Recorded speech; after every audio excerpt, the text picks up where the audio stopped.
Yeah, we know all about it. Don't worry. I know where that one. I was like, okay, I know where this.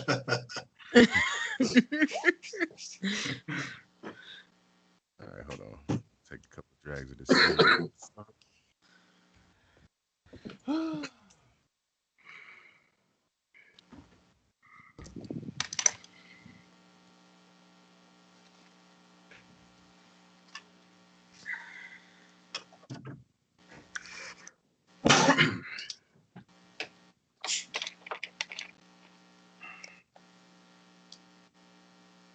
Mr. Jones talk about Karnage.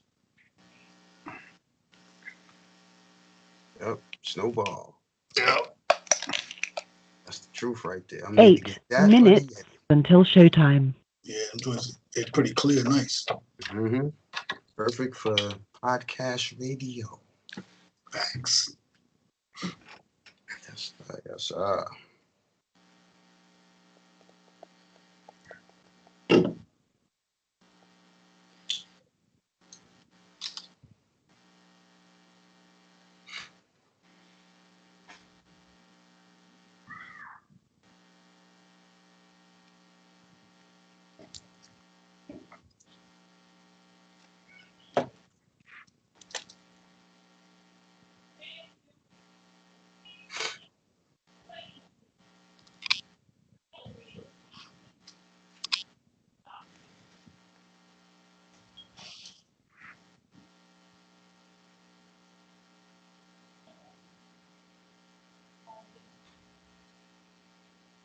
7 minutes until showtime.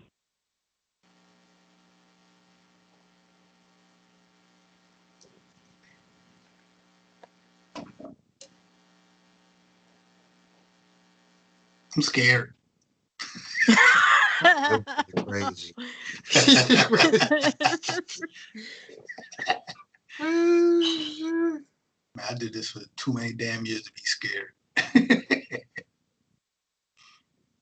Who's scared? What? Huh? It's time? Oh shit. Hold on, I gotta pee. Nervous. I gotta shit, man. I'm nervous. Yeah, nervous.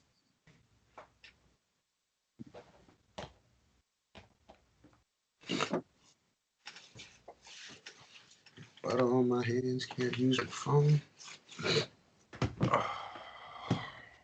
6 minutes until showtime. 6 minutes, yeah. 6 minutes, yeah.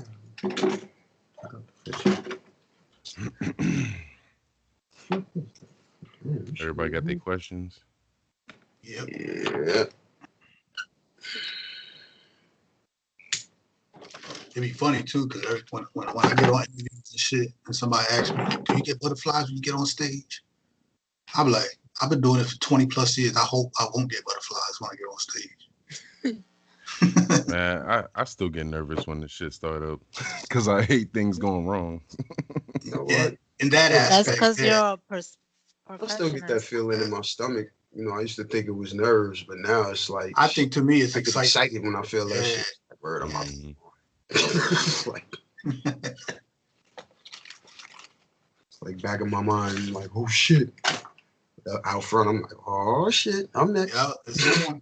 5 minutes Yeah, until once showtime. it started, go away, but it's like that answers this stupid little bitch in the background. 5 minutes. That bitch makes me nervous than a motherfucker. Yo, true Putting the pressure on. We're about to get on. Right. Like, are you ready? Bitch, I know it's coming. You ain't gotta keep saying it's coming. Right. Everybody got their questions though? Yeah. I just gotta read my sloppy handwriting. I can read it. As long as I can read my handwriting, I can ask questions. I can decipher. I have so many down, I just gotta pick which ones I want to ask. And then we gotta flow with him as well. Yeah. So. And I'm sure he's gonna be long-winded at times. Like, you gotta, I just get a build up our next question. Just get long-winded. 4 minutes until showtime. So what do you like about hip hop? Most of my friends are black. Hey guys, this part of the show is also being recorded, just to let you know. I know.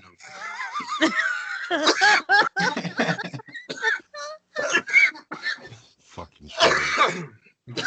You just clowned ourselves. I'm sorry. I apologize. Yeah, we're gonna put this away. Every show, man, he get the dying right before showtime. Justin. Hey, the government giving out free lungs. Hell no.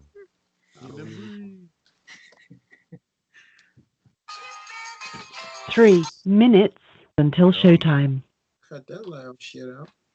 We don't need all phones to be on silent at this moment. Oh. That bitch is in silent benediction as we speak.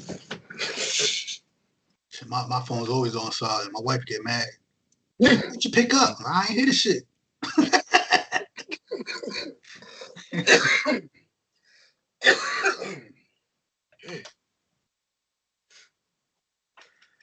Oh, I can't wait to get this shit out of my chest. It's giving me a fucking headache. I can't even record yet. Every time I go to breathe in, you know, my God. Like, can't do it. Fucking me.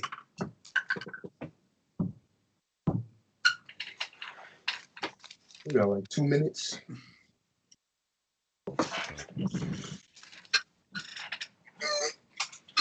Minutes, 10 seconds. 2 minutes until showtime.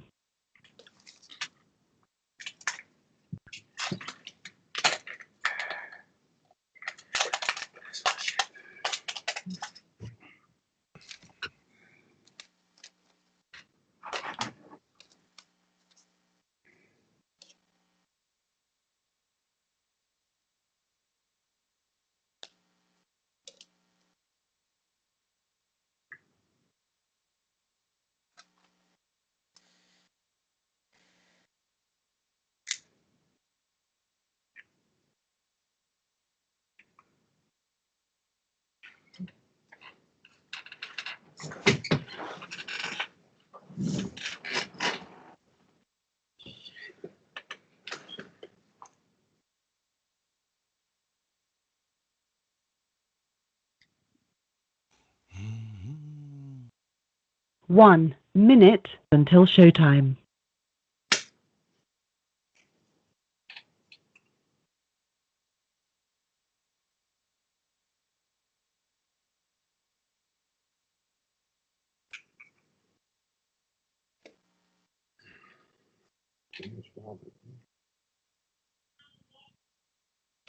I'm gonna have the new intro done this weekend because I think you sent me like an MP4 file or whatever, and I was using Audacity to try and get the files, and it's just like stupid, so I couldn't convert the file.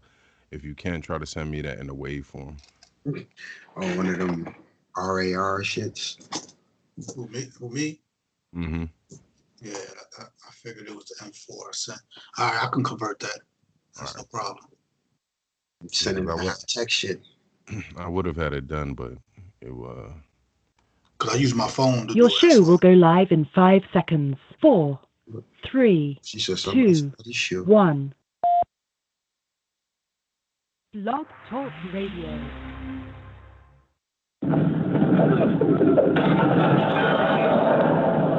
Are you not entertained?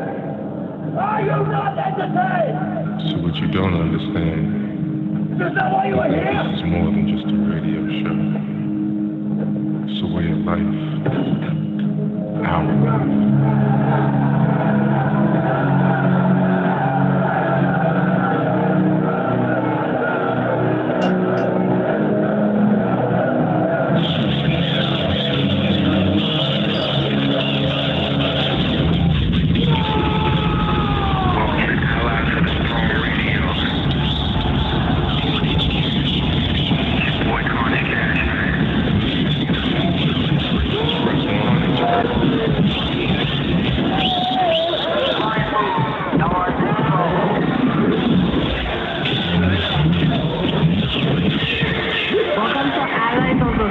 radio station. This is Miss Knowledge or Lena.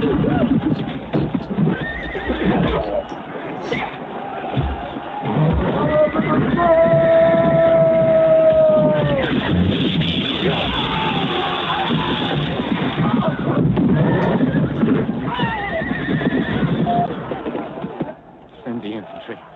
My lord, you lead them. It ain't over till it's over. My screen froze for a second. I'm like, oh, hell no.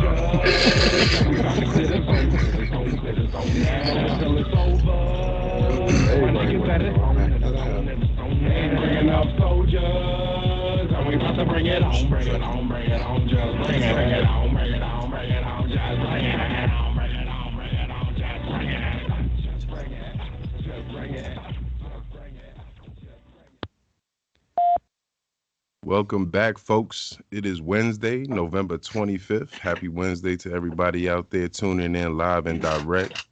This is season 2, episode 3 of Allies of the Throne Radio, hosted by yours truly, Rest One Double O, if you ain't already know, Karnage, Cashman, the amazing Miss Lena, and Smooth Mass Beats. And we are here to welcome you to our podcast, where we talk about real life issues and mental illness. Today's episode is called Our Daily Bread, Givers and Takers. And we also have a special guest today, Matt Bastardo, at the top of the hour. So be sure to stay tuned for that interview.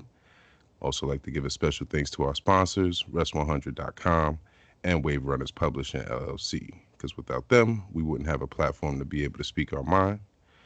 And without further ado, how is my cast doing this beautiful Wednesday?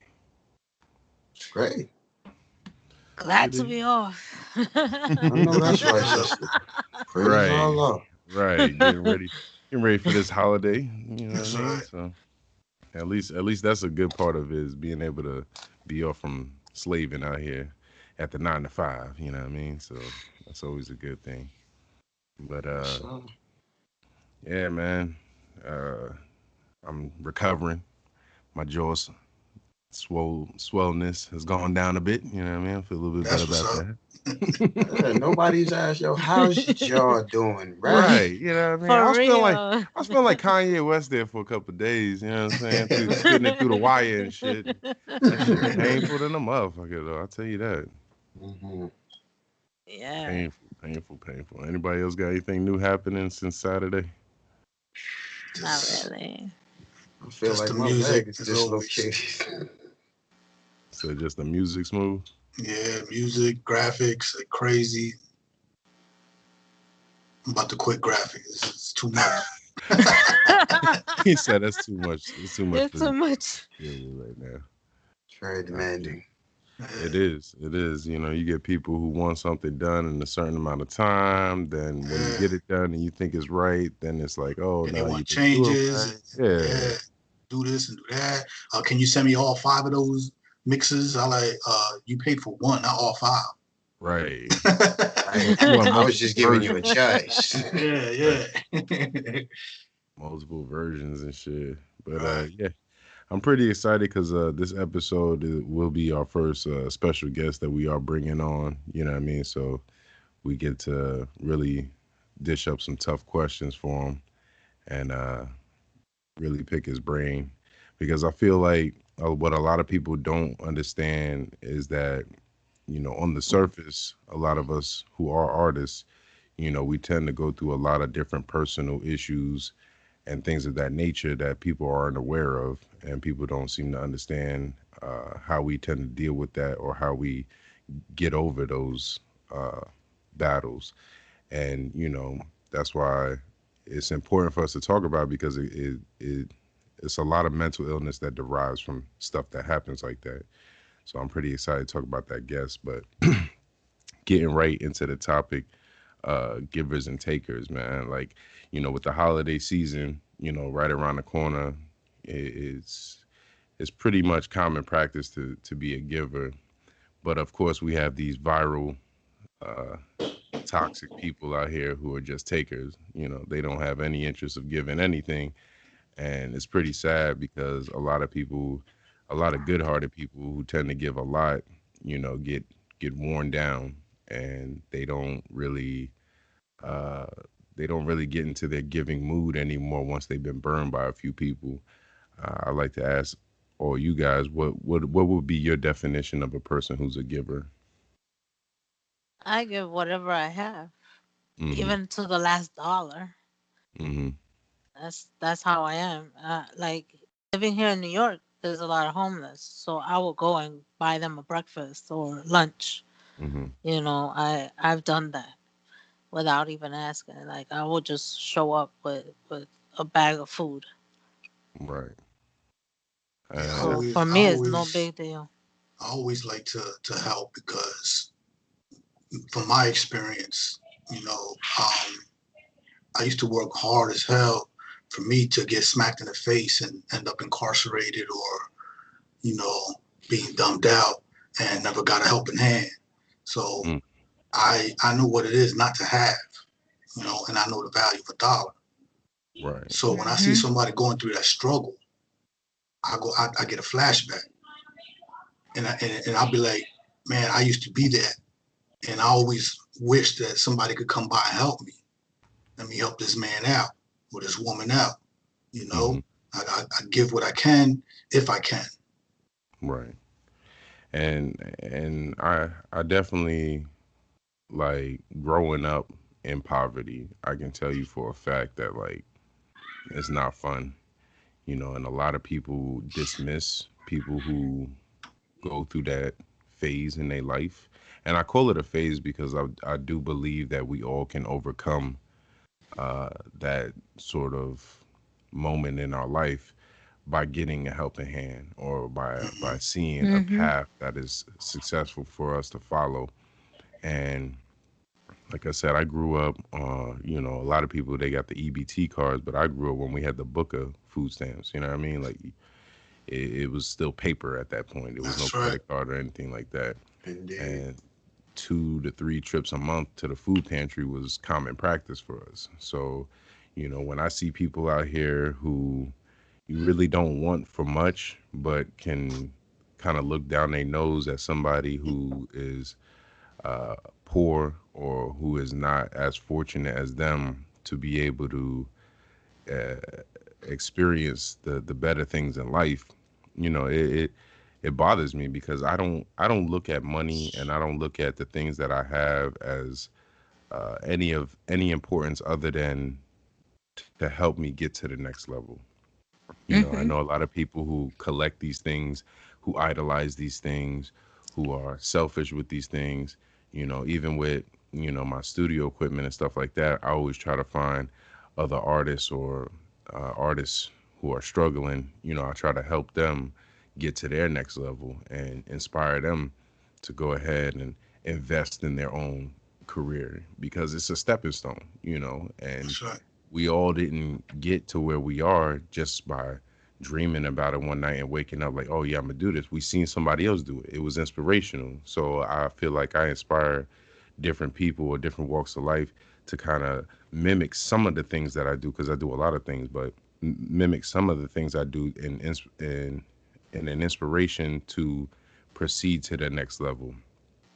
And just like a week or two ago, I had seen this homeless guy. He was like kind of walking around the street, and my wife and my kids, we had went to this like burger spot or whatever to eat some food, and he was kind of like lurking around the area, and with COVID or whatever, like they were weary about people being in the establishment and shit like that. So he was like outside, and we was kind of sitting on the patio outside. And then my son had got finished with his food, and he had like some scraps on his tray or whatever. And the guy was like, "Hey, do you mind if I have the rest of those scraps?" And like, I didn't give a fuck, and but he was talking to my son, you know what I'm saying? Like, and then he was like, "Well, ask your dad if it's okay." So I was like, "I don't care." And then like I kind of looked at him like, "Bro, are you hungry?" And then he just like looked at me. He was like, "Yeah, man, I'm starving." And that bothered me because it's like, you know, there's really no reason that anybody should be starving in a metropolitan area or any kind of area that has a lot of populace or people walking around, that somebody can't really like spare a meal for this guy. I don't believe in homeless people money and stuff like that. But if there's something out of necessity that they need, get your ass up. Let's go in here and go get something. So, I told him, I was like, man, you're not going to eat those scraps. Come on inside. I bought him a whole meal, and I told the lady to leave him with the change. I think what bothered me the most about the situation was that even after him being a paying customer and somebody who went into the establish with me, I wasn't bummy or anything like that. What I mean? Like, he didn't really look too clean, but he still didn't feel worthy enough to sit in the establishment to eat his meal. He took the entire meal in a bag and sat outside on the ground. And like, that bothered me. Is that like life has whipped your ass so bad that you don't even feel dignified enough to sit at a table to enjoy your meal that's paid for in the establishment that served you. And then You this got is used to that. right. Not only that, but like, you gotta kind of imagine how people, or how the outlook of other people that treated him to make him feel like he wasn't adequate enough to be in an establishment like that, Right. or They, that he couldn't even because feel they treat comfortable. them bad. That's Yeah. why they Wonder they how have long they've been going through no that. no worthiness. It's sad. Hmm. And And here in New York, they actually kick you out. They don't have you inside. Mm-hmm. They'll tell you get out, and they'll harass the customer who's trying to buy them a thing of food and tell them no, you can't buy mm, them food. So I've experienced that. I've seen that myself. That's why I go into an establishment and buy like 3 meals and give it out. mm, That's what I would do. Some cops will be nice enough to buy like pies and stuff. I seen a girl cop actually stop by and give them a pie. I saw one guy, he gave him shoes. Felt bad, he was walking around with no shoes, and he went to a store and he bought him shoes. So it depends on the person, but most of the time they don't want to help them.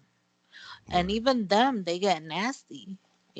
Some people won't help them because they'll think that you want to hurt them or whatever, and they'll won't accept anything. See, a lot has You to do know with they're comfortable with themselves. exactly. Oh, I got my job. I got my clothes. I got my Right. house. I got my Right. stuff. Well, you What do could you do it mean you too. can't do Why it? you out here in the Yeah, street? Why can't you get a job? Go get a job. See that they're comfortable with themselves, and they know that they have their place, and they want to bash others that because they're not as fortunate. Mm. And it makes me think of that song. I don't know if y'all heard it before, but what if God was one of us? You know what I'm saying? Like, I yeah. say that That's all the time. that's a popular song. Yeah.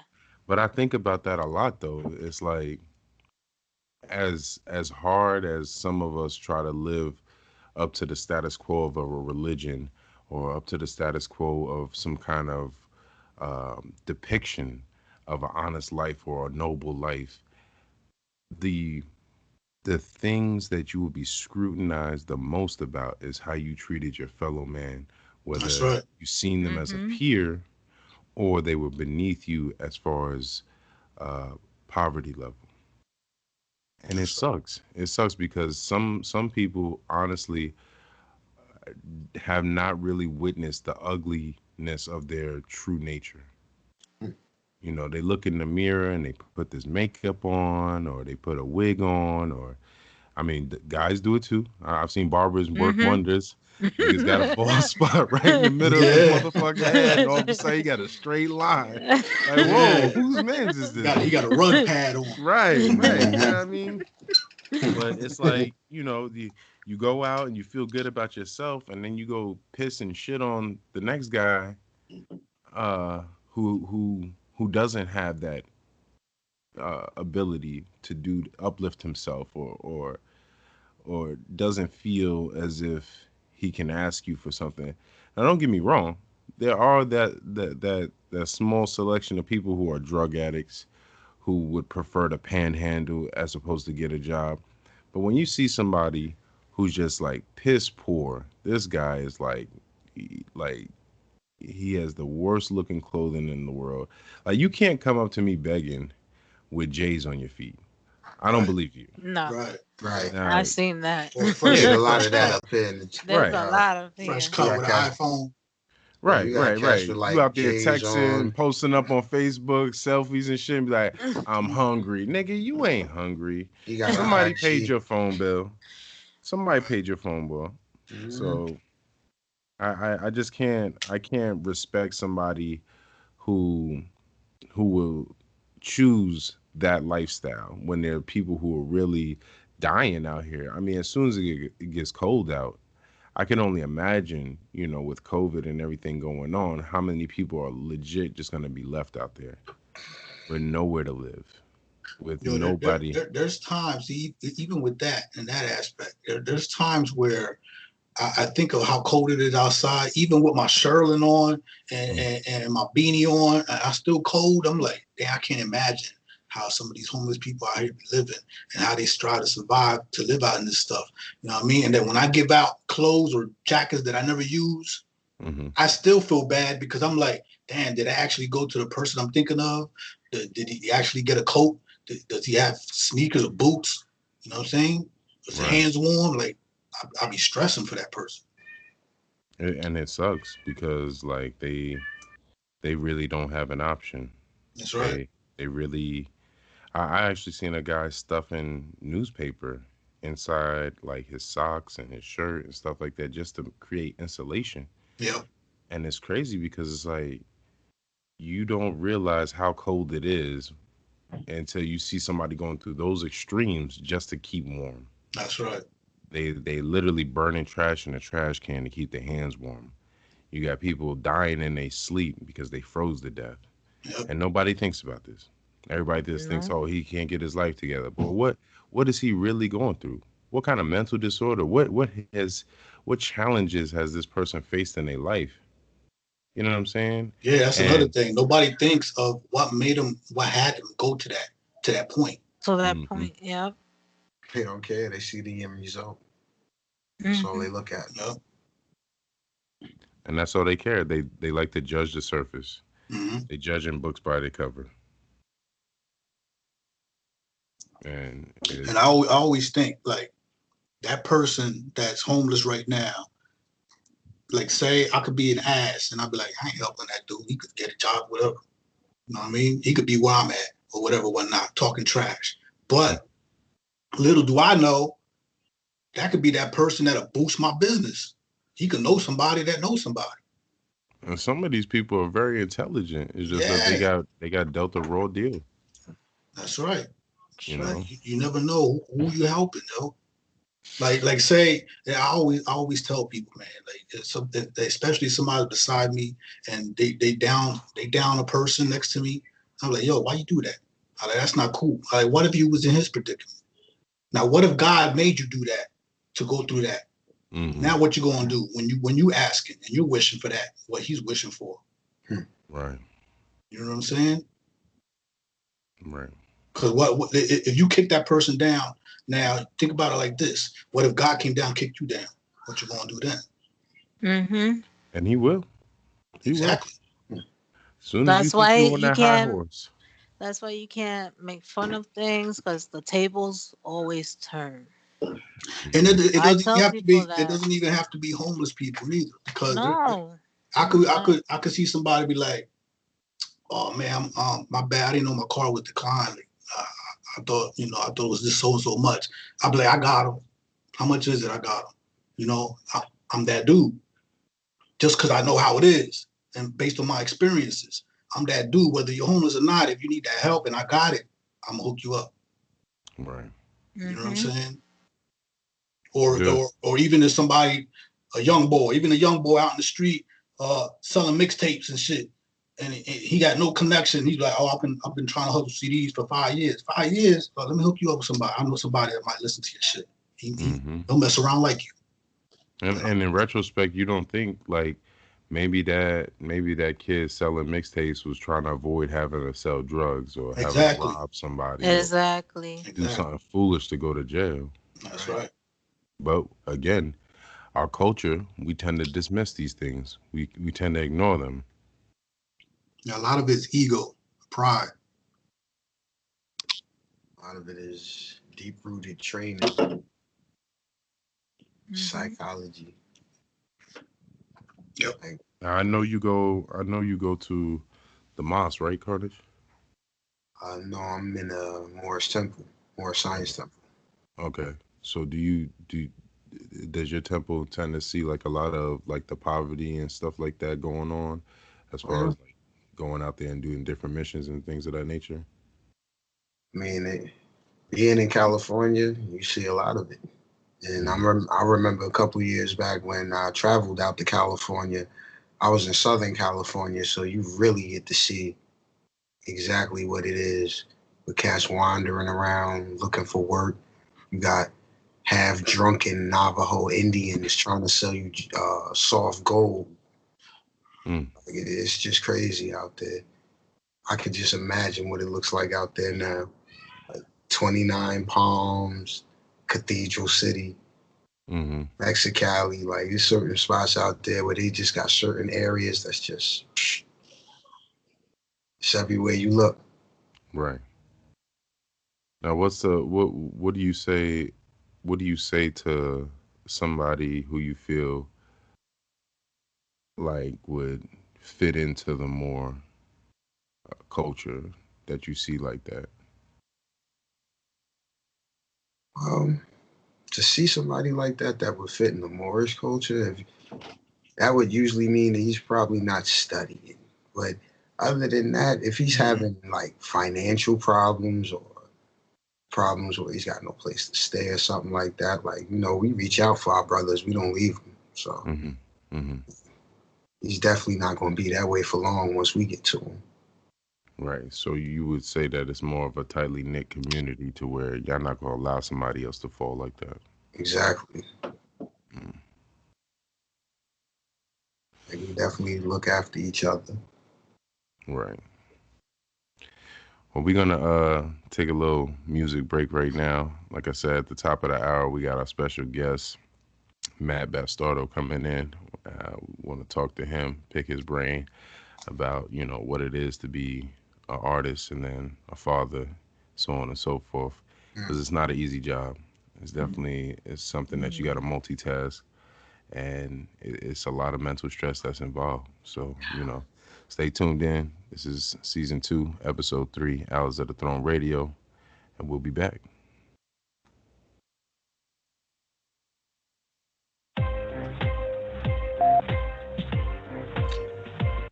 So break. Yeah, let me get What you Matt do? over here. I heard the door of the fucking Matt, damn cat. Matt, you can stop texting in your phone, bro. We see you. Right. Can you hear me though? Nah, we can hear you. It's just that you in the queue, so you won't be able to communicate with us until we beep you in. But for now, Gotcha. we're gonna have you in the queue, but you got about another 30 minutes and then you live. Got you. Okay. All right, bro. Just wanted to make sure I was in. Yeah, I see you. Start I see that you. shit. How they see you? All right, brother. We'll grab you up we'll go into like another music break and then we'll grab you up after that. Sounds good. All right, broski. All right, y'all. When your pet wants to be in the show. I didn't want to say it while you was live. I'm like, Nosy. cat. What the hell? Yeah, Mine as soon is as them songs is sleeping. off, you getting the hell off my lap. He's like, I'm here. I want to be part of it. Right. He said, I want to be in the mix. This nigga was meowing outside the door, then broke in the fucking room. Yo, my cat be doing that shit. This He motherfucker, be, I'm like, clawing really? on the counter, open the door, you hear clap, clap, clap. I'm like, what the hell's going on? Fucking And I open breaking the and door, entering. That's what's going I'm like, on. here, go in. He don't even These, go in. yeah, masters of B&E. You already know. Word. Right. Yeah, you had enough. Get your ass there. Let's go. Don't sit down some fucking way. I'm busy. It's your baseball steak or something. Um, so we're gonna utilize the next half of this hour to talk about the takers. You know what I mean? Different instances where we know like drug addicts and different things of that nature who kind of like abuse people who are givers and stuff like that. And we can kind of bleed into like how that affects uh, society on a mental level. Mm-hmm. Let me check this song real quick. It's bigger than the block. I'm working out of the box. Call K your favorite show. I'm something you gotta watch. I was destined for the top shit. I came from the bottom. Got my pen game vicious. Not a top players trembling cause I'm more than they bargain for. I'm a problem with no getting rid of me. I'm sick with no remedies. PMG. We bout those strictly. We send them chickens fishing. Think a nigga chicken please. We in this bitch winning. Bigger Willie spinning cheese. If I wasn't born, the game would have infinite me. Cyberspace holla. Got heads making sense to me. Nothing left to say but I'm a bad boy simply. Bad boys, what you gonna do? Bad boys, what you gonna do?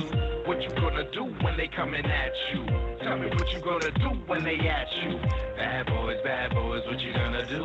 Bad boys, what you gonna do? What you gonna do when they coming at you? Tell me what you gonna do when they at you?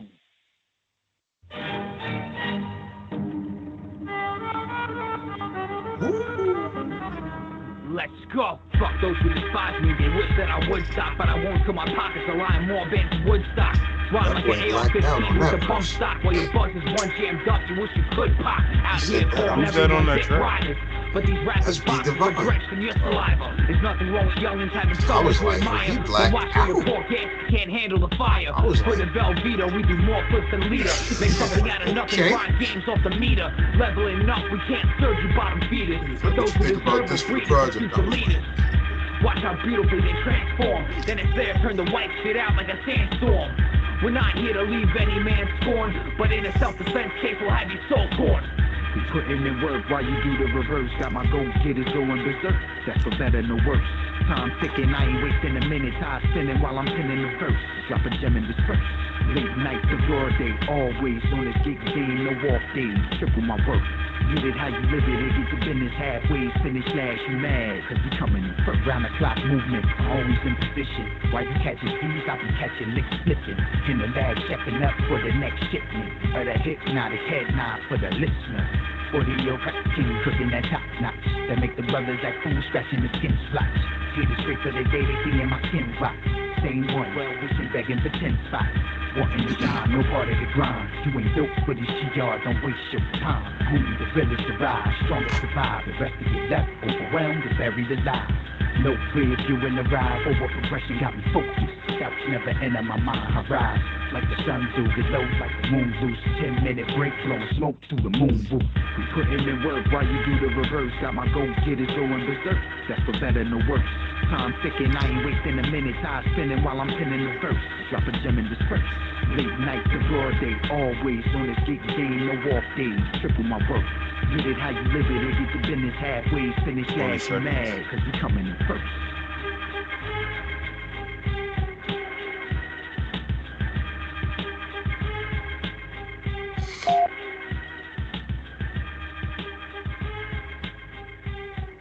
We are back. Thank you again for tuning in to Allies of the Throne Radio, Season 2, Episode 3. I'm your host, Rest One Double O, if you ain't already know. My co-host, Karnage, Cashman, the amazing Miss Lena, and Smooth Mass Beats. Welcome to our podcast again, where we talk about real-life issues and mental illness. This episode, we are talking about givers and takers. And also at the top of the hour, we have a special guest, Matt Bastardo, from Worcester, Massachusetts, that we'll be interviewing today.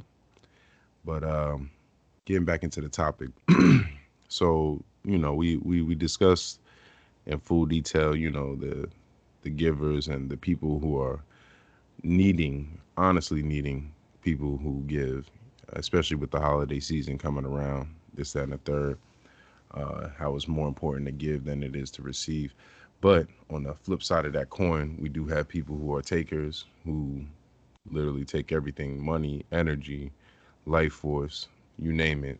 They're here to just consume. They're not really concerned about anything more than selfish priorities. And it sucks because sometimes, with the small demographic that we do have of people who care and people who are in abundance of generosity, we do have a lopsided scale of people who are just here to take, and in all aspects of life. Um, I don't know if y'all have any personal experiences where y'all know anybody who's done that themselves. Plenty.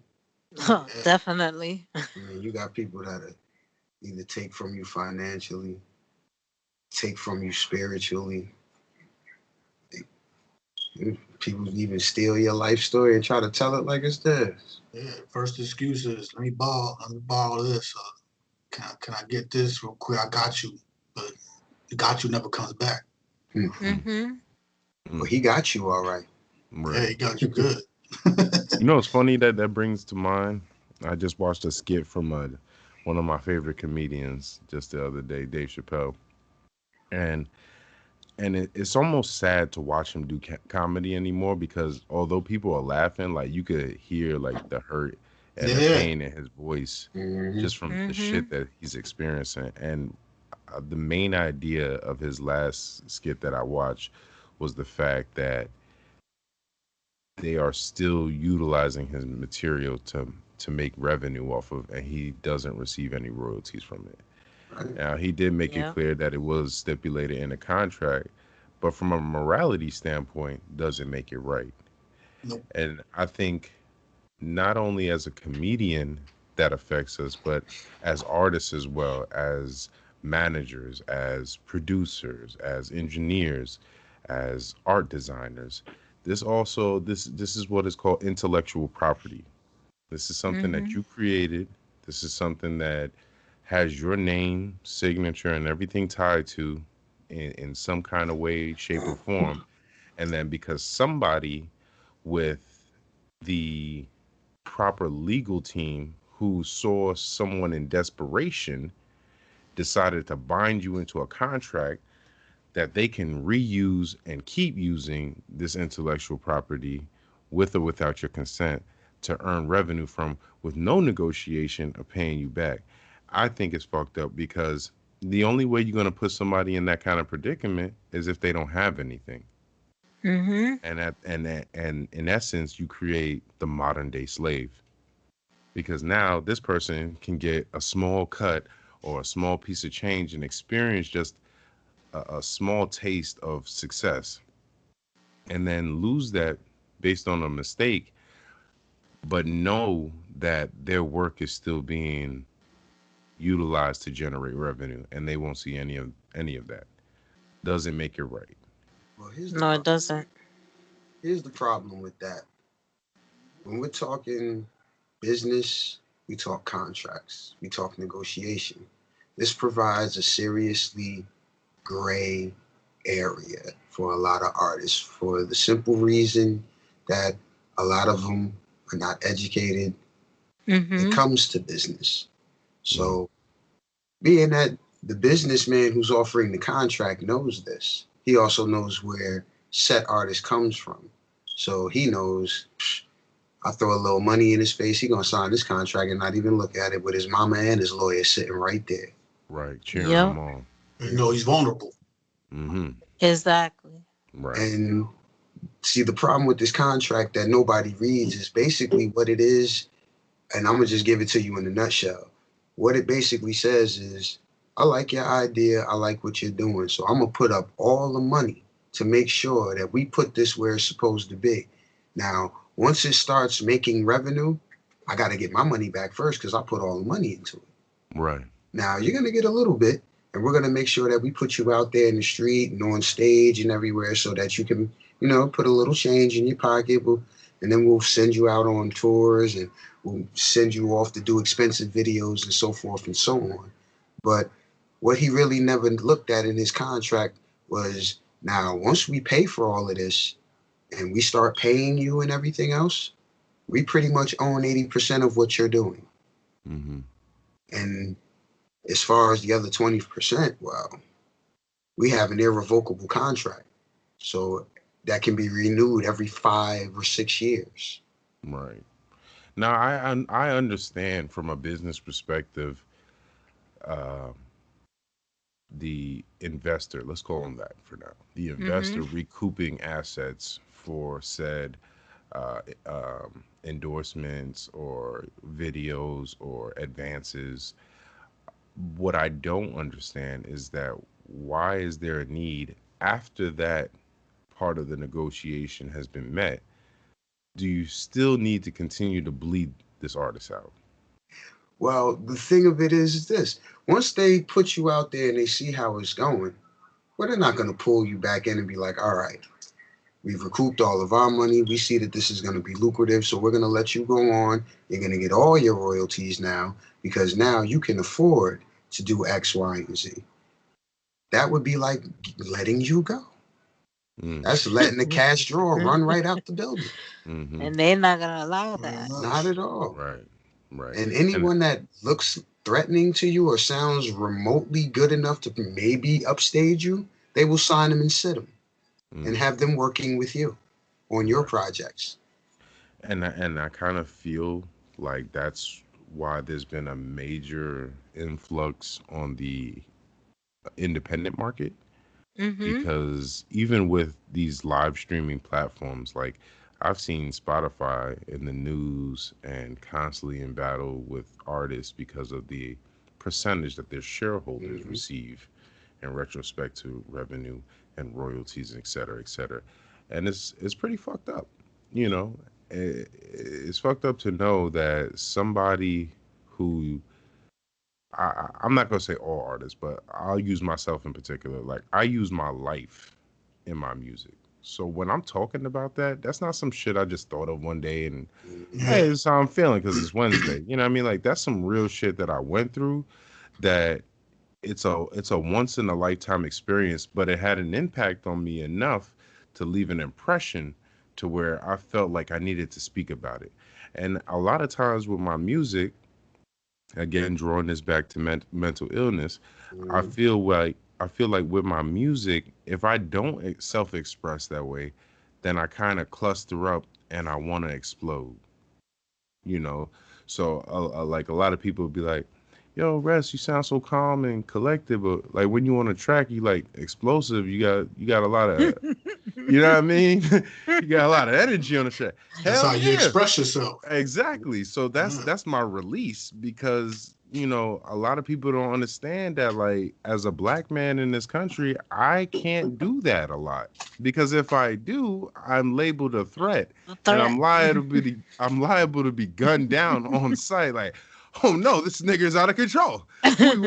We must sedate him and get him out of here. Like, and I can't do that. And the only time that I actually feel free is when I'm recording on the microphone or I'm performing on stage, because I'm in my element, I'm in my zone, and all that passion, all that pain, all that aggression, I'm able to release that, because the only other way I've known to do that is with my hands fighting. You know what I'm saying? So I can't do Well, that now anymore. with the quarantine, how do you release yourself? Now that you're locked up all over again. I'm telling you, that's how I see artists now. They're all locked up. Hmm. And you can't do much on live, like on IG live. They check to see what you're playing and then they cut you off. Yeah. So it's sad to see. So I wonder how all of y'all feel. I Well, mean, I'm go gonna let ahead. Go him ahead. answer first. Oh well, I mean, like other than recording and doing things of that nature, I found myself doing a lot of exercising, like power walking.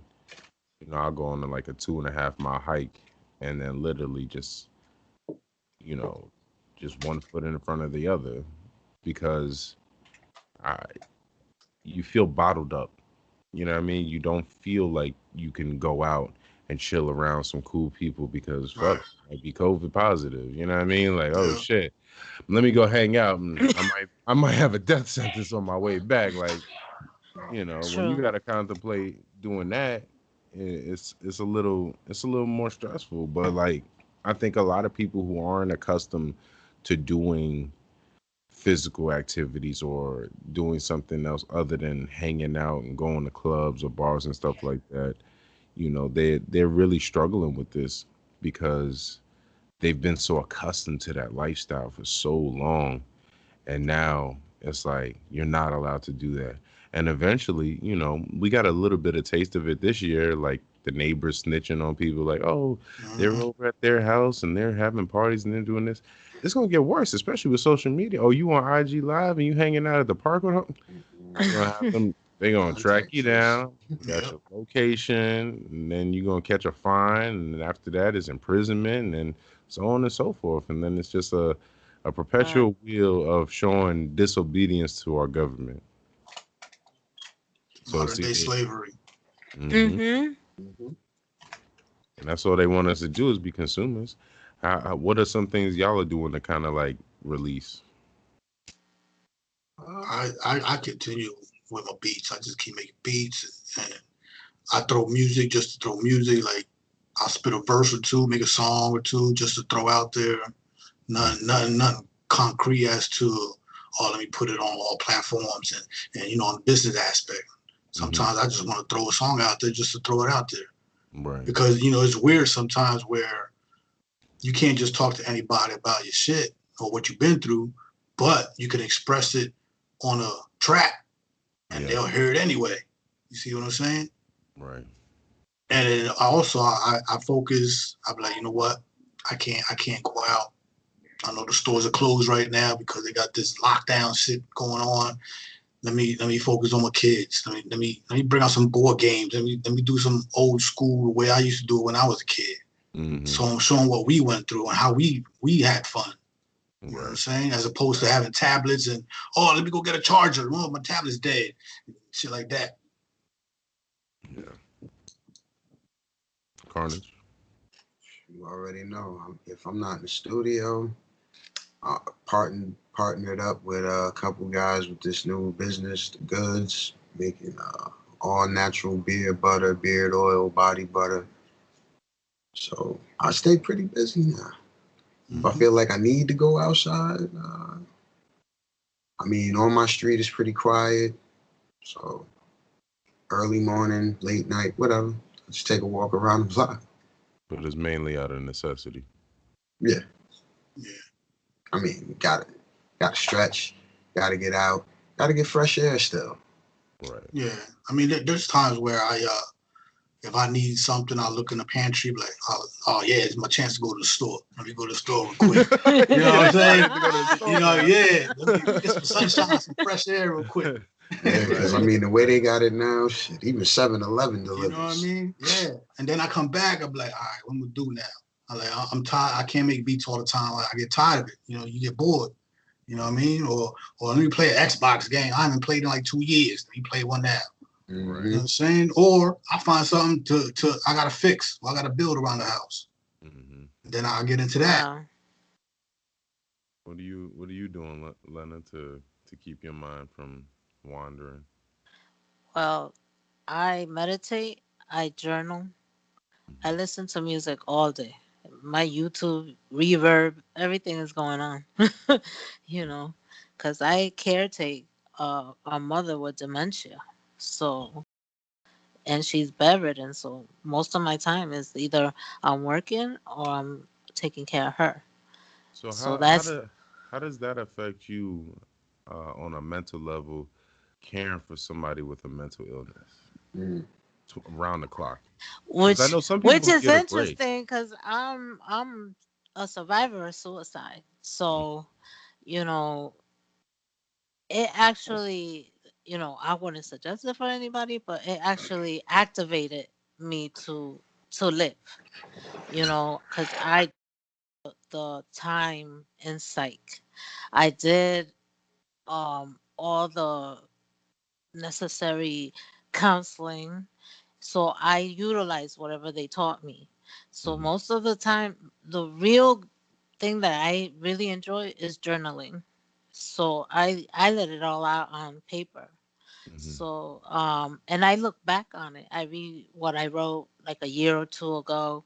Hmm. I date them, and dealing with her. I also had my father.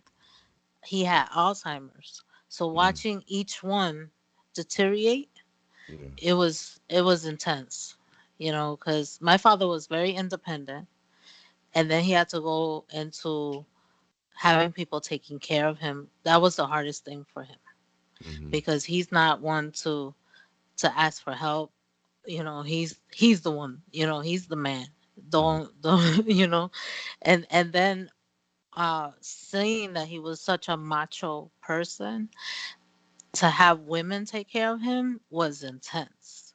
So So it was, yeah, he was like old school. Like he didn't old believe school. that the woman should be doing The things like woman does not take care of a man. that. Mm. That was my father. So it was intense to watch him like get upset when he would see a woman come and tell him what the hell to do. It's not something that he's into, He said, you "Not know. today, Satan." Exactly. And then he's like, the only one who talks to me is my wife. Who the f is you? Right, right. you know. So that's when he appointed me mostly to be the person to be on top of him. So if I was at work, then the home attendant will take over. But they will have to call me so I can settle him down. And then watching mom, when my dad passed away, my mom kind of died with him. So she deteriorated because of losing my dad. Mm. Heartbreak. Mm-hmm. They've been like 51 years together.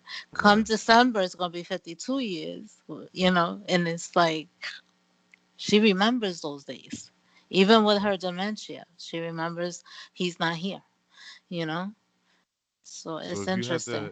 if you had to compare and contrast the two illnesses, what would you say were the differences and similarities between dementia and Alzheimer's? The similarity is the forgetful. Mm-hmm. They both forget what day it is, what time it is, who's the president.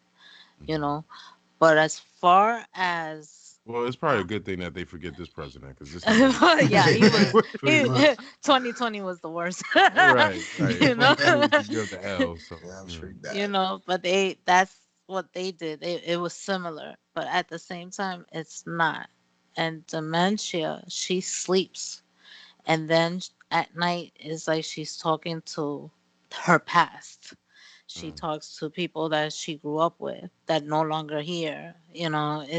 It's interesting. And she'll talk about being back in DR, in Dominican Republic. That's where I'm from.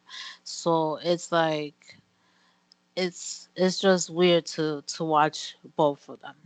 Mm. My father spent like every day 15 to half an hour just staring at a mirror, and I would tell him, what the hell are you doing? And he go, who's that man in the mirror? And Oh, he don't realize it was him. man. I took a picture, and he was like, who's the dude in the picture with you? I'm like, Dad, it's you. Mm.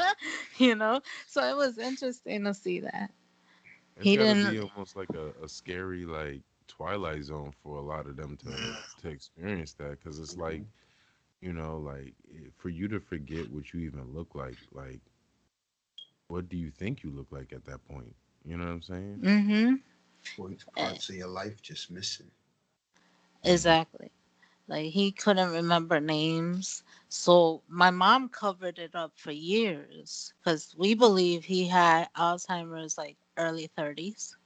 Hmm. But because my mom covered it up, like he will get visual cues from her who's around him. Yeah. He looked normal. He will act normal. But if you're someone who knew him, you will know, oh no, he don't remember that person. He didn't know this person, you Mm. know. But my mom used to be the one to cover it up, and she hindered him. She Hmm. didn't help him at all. So it was interesting. And I had to be the one to come in between them because of that. Mm. That's rough. That's rough. Cause like you got both your parents who had a different illness. I mean, I got my mom who I watched die from AIDS. Slowly but surely. I don't know if anybody else had to watch a family member or a parent do that, but that shit is tough, especially as a kid. Like you don't know how to ingest that. You don't know how to embody that. And I don't even think I see grown ass adults who still don't know how to deal with that shit. You know what I mean? So Right. you can only imagine what a child is thinking about I when all saw of my this is going nephew when he lost his mom to leukemia, so I know what he's going through, on. how he feels. They were best friends, Right. and to see her die, that was intense. And a lot of people can't deal with that. hmm But I Anybody always else been have to around that. anybody else have to see any kind of illness like that in their life?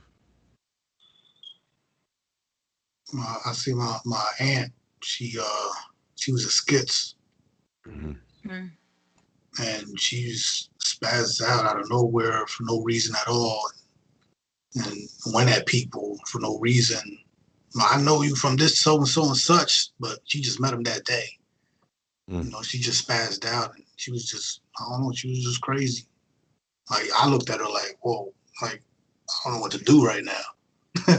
Yeah, And my dad was like, no, that's how she is. 'Cause that's his sister, you know what I mean? He hmm he already knew. He witnessed the worst of it. true. Mm. I mean, she went in and out of hospitals, in and out, and it got to the point where after she passed, um, my dad started getting crazy. Oh Like, wow. yeah, my dad's on some shit right now. Like sometimes I can't even trust his word because he just be making up shit, Mm. and he believes for it to be true. He convinced himself that it's Yeah, true. like whatever it is, it could be anything. He'll convince himself that it's so true that he lived that situation or he been there. Oh, when I was at the war, and da da da da da da. Like He said the you was war. you The was Oh war. you was shit. never a soldier. Like what are you talking He about? said you were never a soldier. Yeah, but check it out. And on top of Oh, that, he's But like, it's real in his mind. and his right. mind is real. But what he don't believe is real. He's a fucking psychiatrist. He's a professor. He got his master's degree as a Mm. professor, and he don't believe it. He don't believe his own accomplishment. Oh wow. Damn. He And he convinced And was, I himself. even showed him this. I even showed him the diploma, the certificate. I'm like, look, this is you. Yeah. That's not me. That's fake. Damn. And that's not something that's easy to achieve either. mm-mm. Or, Sound like something may have happened. yeah, Mm. Something got triggered. Something. something happened. Like I'm afraid for myself. Like in the future, that something might just snap in my brain where I don't know myself anymore. You know Mm. what I mean? Mm. Maybe it could be a drama, some type of trauma that happened to me that's gonna happen. God forbid. You know what I Could be mean? Because hereditary. yeah, it could be hereditary, and I fear that one day I wake up, I don't know who my son is, Mm. I don't know who my daughter is, and I spaz out at them. Like, what the fuck are you in my house? Right. You know what I'm saying? Yeah, Right. it's sad. Well, like I said, we're gonna about to get into this interview with Matt Bastardo here in a moment. Play one of his songs before we get him on the air. Uh, Again, this is Allies of the Throne Radio, Season 2, Episode 3. Stay tuned. All right, this is an oldie.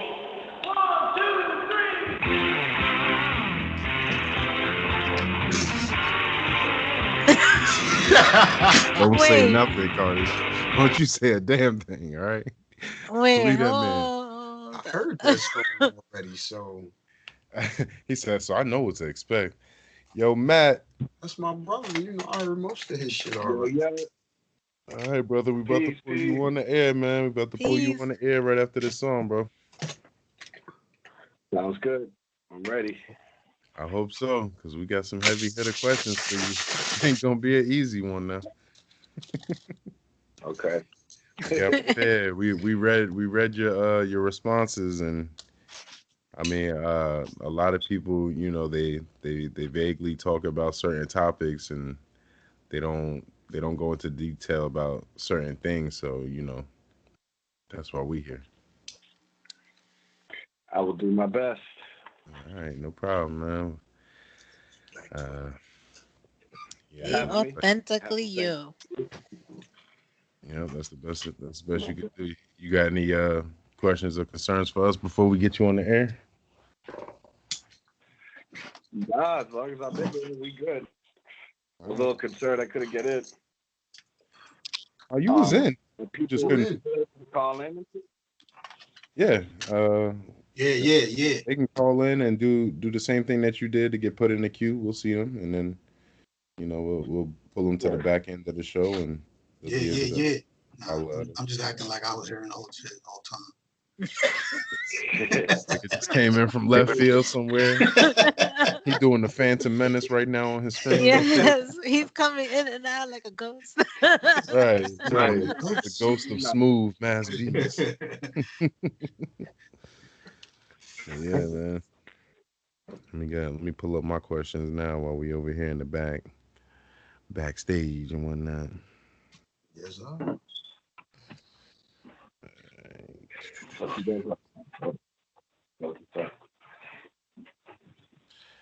All right, got about 2 more minutes of this song, so we're gonna go ahead and listen to the song, and then we're gonna pull you on right after the song, brother.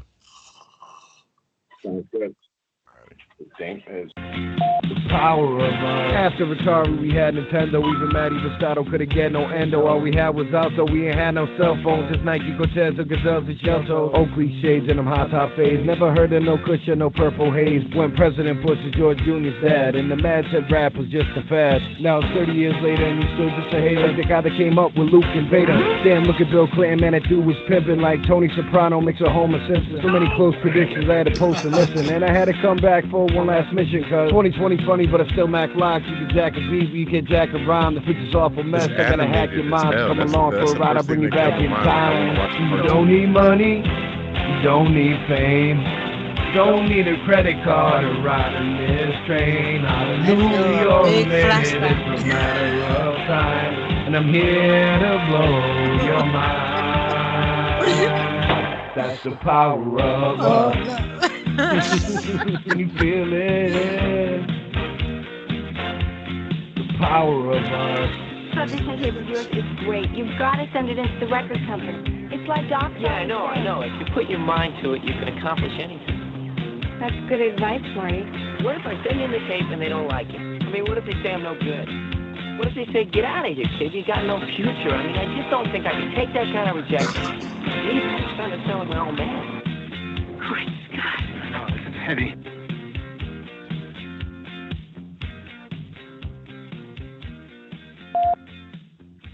That was Matt Bastardo with The Power of Love. Chuck, it's Marvin.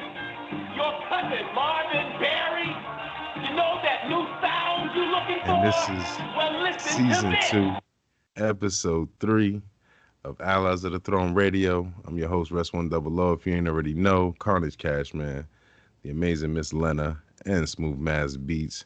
And we now have our guest live and direct, Matt Bastardo. How you doing, brother? How you doing? Welcome.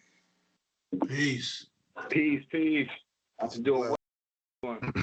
Doing good, man. Doing good. Third show of the season. You know what I mean? We're getting a lot of good feedback. A lot of people, cheering us on.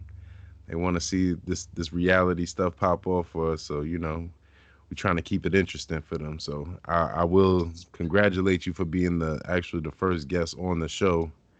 Like I said, this is the 3rd episode, but you will be the first special guest that we've brought on to the show since we've aired season 2. So congratulations for that, sir, and welcome to the Allies of the Throne. That's right. So other special guest. We got Dame Dama in the building with me tonight. Peace, Dame Dama. Peace. How you doing, brother? Dama in the building. Yes, sir. Everything. Hello. That's good, man. Hell yeah. And from what I understand, y'all both have a track that you had submitted to us too as well, right? Yeah, that's still a rough mix, but We had just did that the other night, put that together. We had little kung fu samples and all that. Oh, that's right. Had that woo feel. All right, yeah. So on our next break, we'll go ahead and play that and see what it sounds like for sure, for sure. But other than the little bit of information that we put out to the world, we know you from Worcester, Massachusetts, and your name is Matt Bastardo. What other information could you give our listeners about yourself? Well, the proper pronunciation is Worcester, Massachusetts, how we say it out here. I know that's what it looks like when you read it. But we call it Town, however you want to say it. Yeah, I've lived here most of my life. When I went to school out in Millbury, which is a couple miles outside the city, my parents bought a house out there when I was a kid, but they kept the rental property that they had in Worcester. And then when I was about 18, I moved back, started renting an apartment from my dad, and then I ended up buying the property off my mother back in 2011. And I'm still here, God willing. You know what I mean? Mm-hmm. Right. So I got my studio set up in here, built a booth and all that, and got everything I need. So happy about that. Been staying safe from the COVID. I actually spoke with my sister yesterday, and her husband are just getting over the coronavirus. So prayers go out to them. Wow. You know what I mean? Yeah, what up? Yeah. Yeah. So you said you built a studio in your house? Yeah, I always had this vision because there's like a split between my living room and basically like a little office room. So I always had this idea that I could put the plexiglass up and turn the little office into the booth, and then my studio looks directly into the recording booth. So it's a nice little setup. Mm-hmm. Interesting. And how long have you been a recording artist? I recorded my first album with a friend of mine named Paul Fuller back in 2000 when I was living in the basement apartment of this building. I had a little setup down there, and we actually produced the entire album myself, all original beats, and we recorded and mixed it, and we put it out in spring of 2000. So before that, it was just, freestyling. We did basically like a mixtape off my karaoke machine before that. We called it Instant Insanity because it was like one take. So we put the beats on and we had to record the songs all in one take. Mm-hmm. That was probably in like 98. Mm-hmm. So officially since 2000, you know what I mean? Okay. But I'm also working a job since 2000. I worked for the trial court. I started off as a janitor, and then about a year later in 2001, I put in for security. So I was working security. A lot of people think I'm a court officer and stuff, but I think a lot has to do with the music and the stereotypes behind being a rapper, but I never got bumped up to an actual court officer. But I put in about 20 years for the trial court, and I kind of kept the music on a hush. I put out a couple little videos here and there, but I've kept everything on a hush till now, where I'm trying to get my retirement and go full force with this music.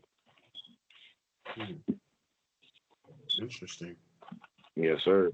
How many projects have you released since 2000? I released a Solid Ground project in 2000. In 2002, I put together a Solid Ground mixtape I called The Hunt for Red October. And then in 2005, I released my first mixtape, which is called Bastardo, The American Dream, which I put 33 tracks on it, all recorded at home. Now that I look back and listen to it, the quality wasn't the greatest, but I've since upgraded my microphone and my speakers, and, the sound quality sound a lot more on point these days. And some of the stuff I released in between, I actually recorded at professional recording studios. In 2008, I released, it was called Street Money Records Presents The Showstoppers Volume 1 with this guy named Don Karn. And that was more on the gangster rap tip. Of course, everybody at the job hit the ceiling when they heard that and found out about that. But Solid Ground was more like an organic movement, like I don't want to say grassroots, but it was a little more, eclectic kind of drew in, I don't want to say a white crowd, but a mixed crowd, as opposed to when I did the Street Money, it was more, an urban crowd. But for the past 10 years, I've been working on this trilogy series of a mixtape that I called Mad at the World, which I came out with Mad at the World in 2010. And then the sequel to that I called Mad to the Future, that I released in 2015. And shortly after coming out with the logo and putting it on Facebook, I got a call from Buddha Monk's wife, who had seen an article about a guy that owns a lot of the memorabilia from the Back to the Future movies. And he's actually the only person in the world with a screen-used DeLorean from Back to the Future. So I ended up getting a hold of this guy. It was actually the 1-year anniversary of my mother's passing, which I took as a huge blessing. He gave me the go-ahead to come over his house and shoot a couple hours worth of video footage with a lot of the props from the Back to the Future movie. So that was something I considered a huge blessing. Made me believe in angels. Being it was a year to the day my mom passed, and it was the last month of 2015, which anybody that knows about Back to the Future knows that, Marty and Doc traveled from 1985 to 2015. So I got to play Marty McFly in 2015. So that was pretty dope. Nobody can go back and do that again. I don't think anybody did it. I know in 2014, Fabulous had a video with he had the Air Mags and he had a DeLorean, but it wasn't a time machine DeLorean. Right. So you said your mother had passed. Mind if we go into how that happened? My father actually passed away first. He passed away in 2011 in August, a couple months before my son was born that year. He was born December 5th, 2011. But my father was doing some work on the 3-decker. He was trimming some vines behind the house, and the ladder kicked out from under him, and he fell about 20 feet and crushed his hip. Luckily, the male person was walking by, and he was screaming out for help, and the male lady heard him, and he got rushed to the hospital. He didn't die from that, but when he was in the hospital, they discovered he had prostate cancer. Oh, wow. Kind of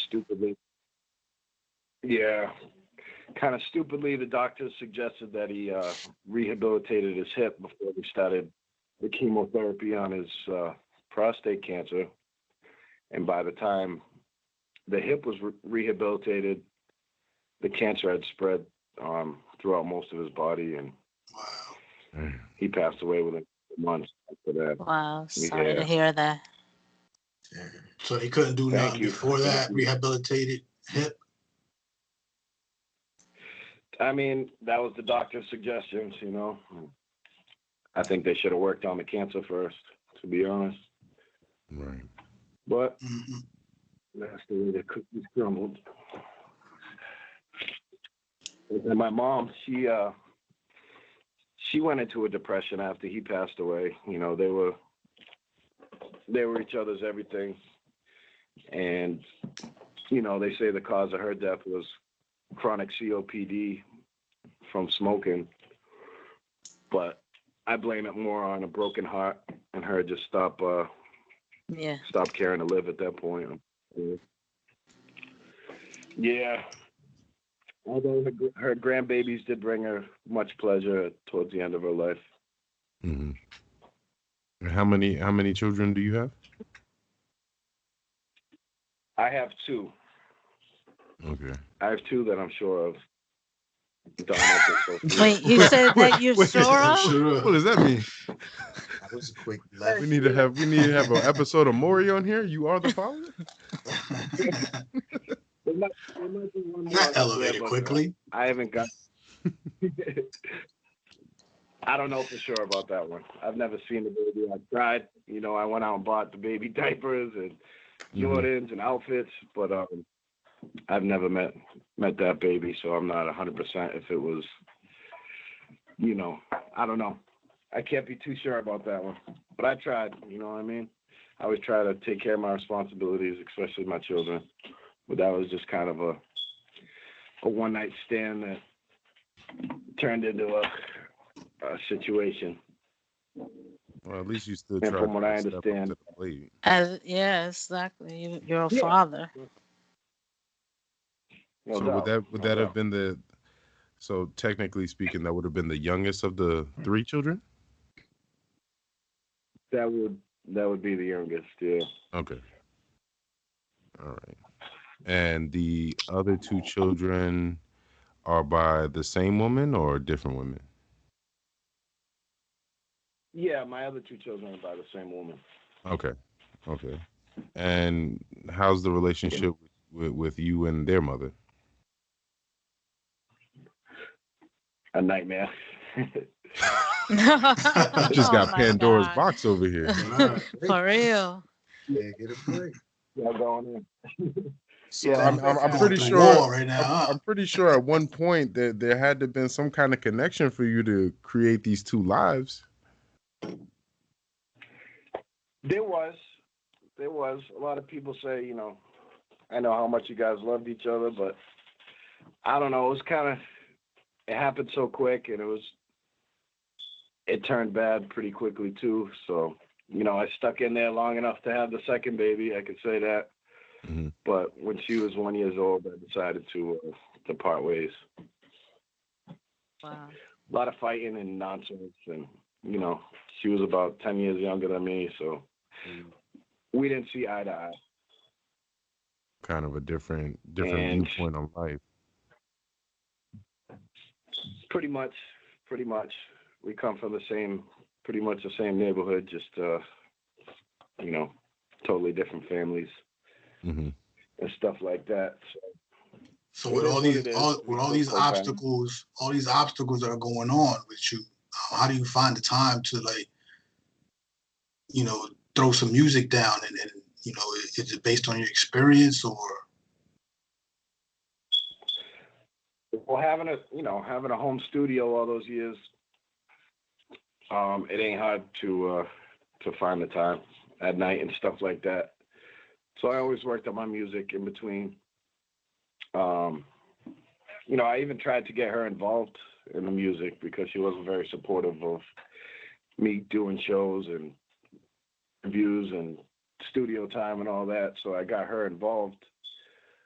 We did a remix of a powerful song, Method Man and Mary J's "All I Need," and it actually caught the ear of Method Man and Mary J, and they both liked the song.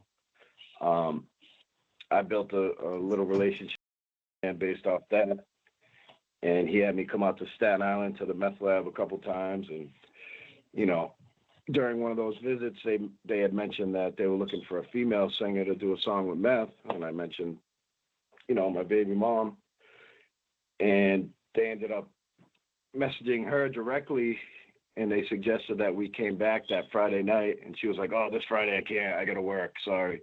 And she was waitressing tables at the time, so without even discussing with me her decision on that, that definitely drew a line between us at that point, because, you know, I think as partners you have to discuss big decisions before making them with each other, and she failed to do that, so that was a big thing. Yeah, because there's times where, you know, the job takes more of a toll than you taking that step to go for what she may have seen at that point as a hobby. Mm-hmm. Right. But I mean, I was doing most of the providing at that point. She was just waitressing tables. I think she made $25 that night. She could have done a song with Method Man, but they ended up giving us another chance. Wow. To go back and do the song. Actually, that Monday, but we fought all weekend about it. I ended up leaving and going to my mother's house for the night. My mother was still alive. She was sick, but she was still alive. And, you know, to try to just get away from the situation, I went and spent the night at my mother's house. And the next morning, she showed up demanding money and my house keys. And it ended up turning into this big thing where her sister blocked me in my mother's driveway. Her brother's kid's mother blocked me in my mother's driveway. Wouldn't let me out. I got pretty irate, and she called the cops on me. So I smacked the front of her car. And whatever, she pressed charges. The cops show up. They didn't see any damage on her car. And they said, we're not going to put you in cuffs. We're just going to summons you into a clerk's hearing. You can hatch it all out in that clerk's hearing. So in the meantime, my job catches wind of it and suspends me from work without pay, which was a big thing. And then we go into the hearing, and she claims that I did thousands of dollars worth of damage to her car, saying I broke the windshield and all this crazy stuff that I totally didn't do. So it got bumped up from a misdemeanor to a felony. I ended up being suspended from work for 73 work days total, which was over 6 months. And through the course of that, we ended up splitting ways. Wow. Understandable, though. Yeah. Mm-hmm. I would have split. I was definitely in the law. We could barely hear you, Mac. Can you speak up on the mic?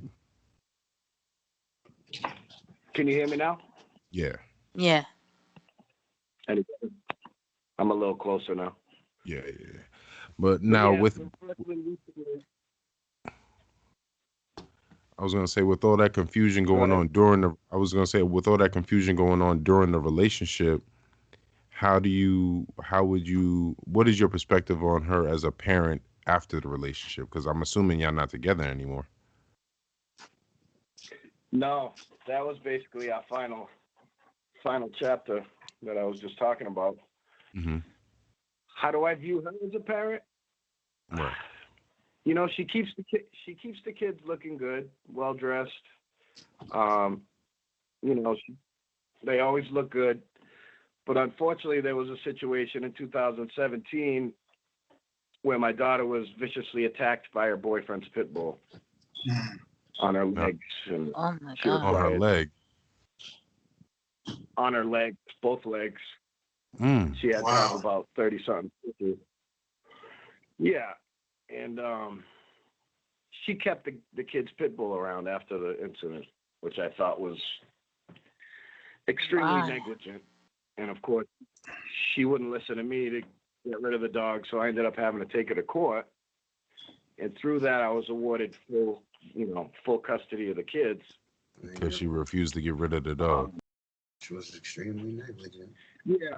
And there was a couple other things, but based off that, they awarded me full temporary custody of the kids.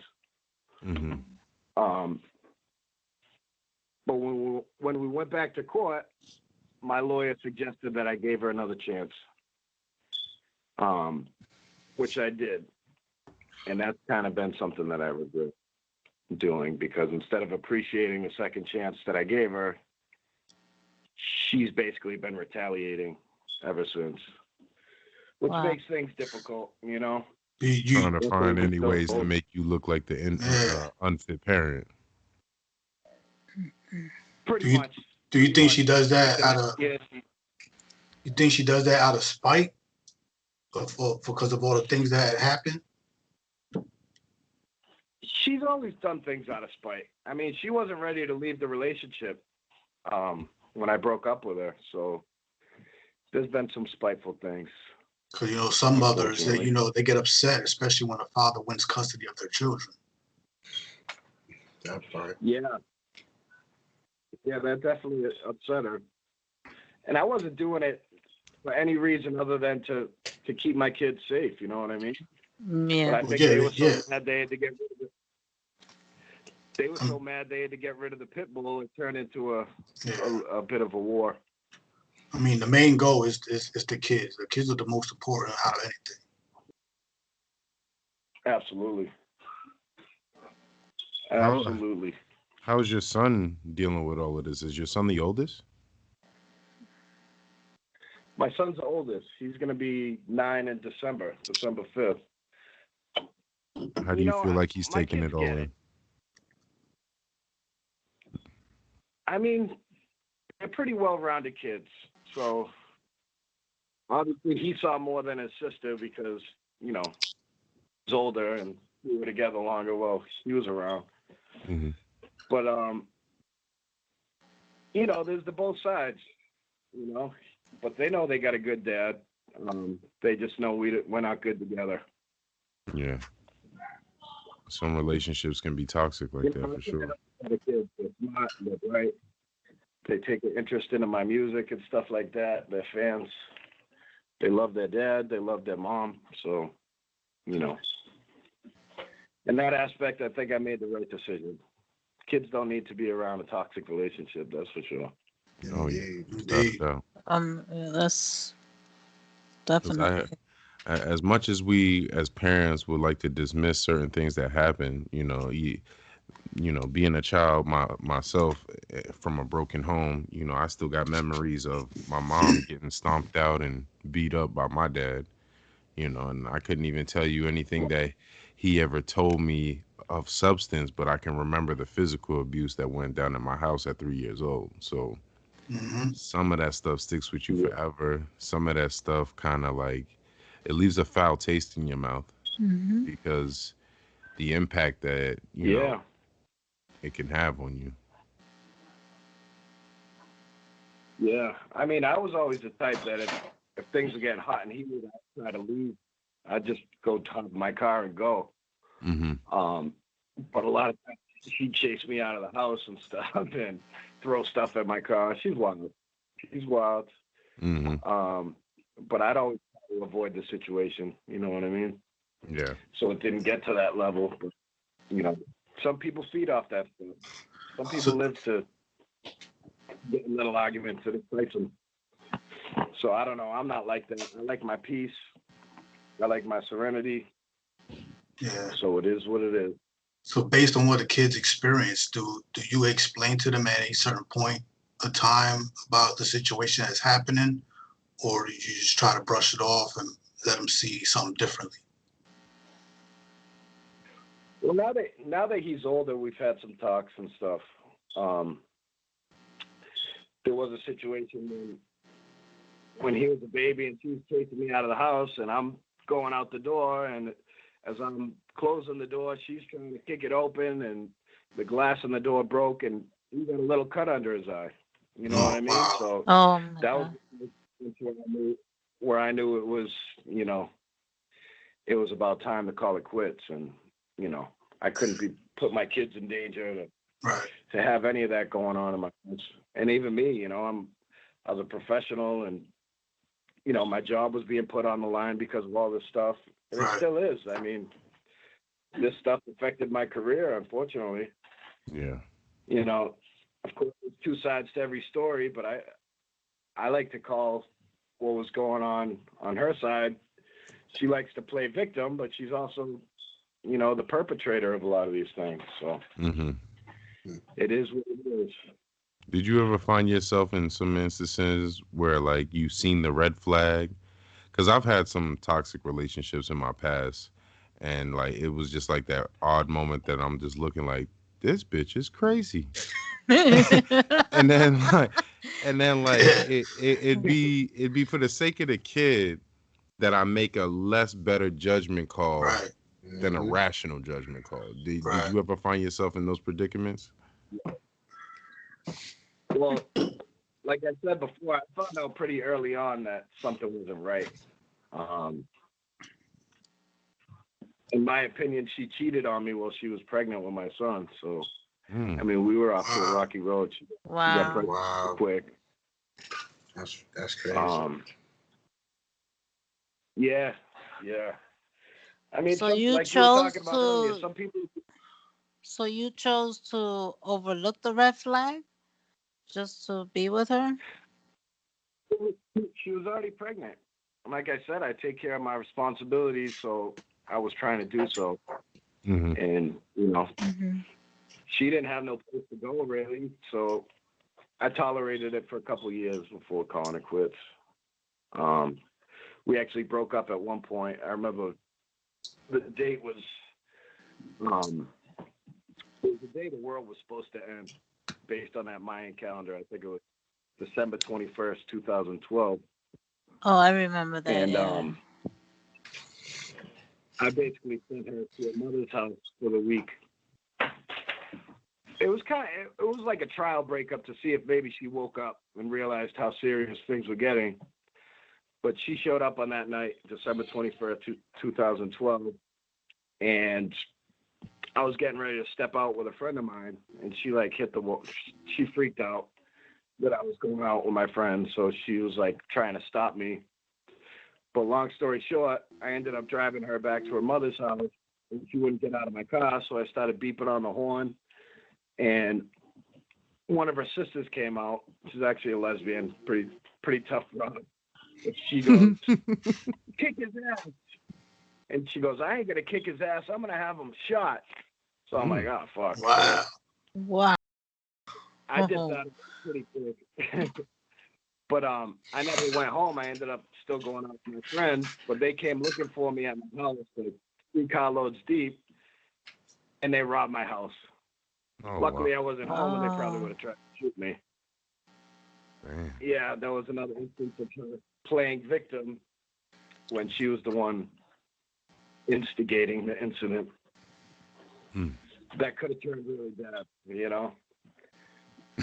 But you live and you learn. I'm very, very cautious in who I put in my life these days after those experiences, you know. Yeah. And like you I hope guys so, were talking 'cause about that's- earlier, some people are dangerous. givers and some people are takers. And unfortunately, I've always been a giver, and in my eyes, she's always been kind of a taker. Mm-hmm. You know, but Sounds that's only my opinion. kind of sounds to me like you shot a long shot on something you pretty much knew you probably should have left alone. You know, we do that. Well, we do that. She got pregnant.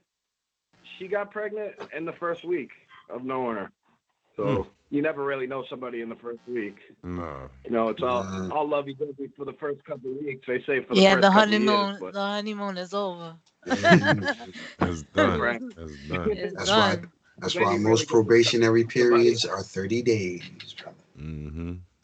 That's right. Take it slow. Well, we're gonna take a music break real quick. Get into this song with you and Dama over here, and then we'll come back with some more questions for you. This is Allies of the Throne Radio, Season 2, Episode 3, and we're live here right now with Matt Bastardo. Stay tuned. Salute. How dare you rebuild the Wu-Tang Clan against me? For that, you're gonna die. 40 years ago, Wu Chong Kong may have saved your life, but today, no one's gonna save you. The old monk's fast asleep. He won't wake up until the time. Man, Matt has been through it. Ooh, word. He went through. That's rough. Dang. I mean, my ex was a crazy bitch. Don't get me wrong. I mean, we done been there.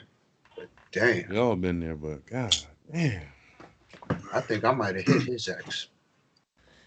Like I might have crossed her a couple of times with my hand on her on her shirt so she couldn't fall. Like, nope, come back. Boom, come back. Right. Instant replay. Jesus. Like, don't fall down. You ain't done. You ain't done. I thought I was in toxic relationships. That's intense. I've been in some shit. But I've been through some Me shit too. too, but damn. Even Nothing I like gotta that, look at that though. one like shit. I don't deserve to be sitting here talking about I've been through some shit after hearing that. It wasn't that bad. That's rough as hell.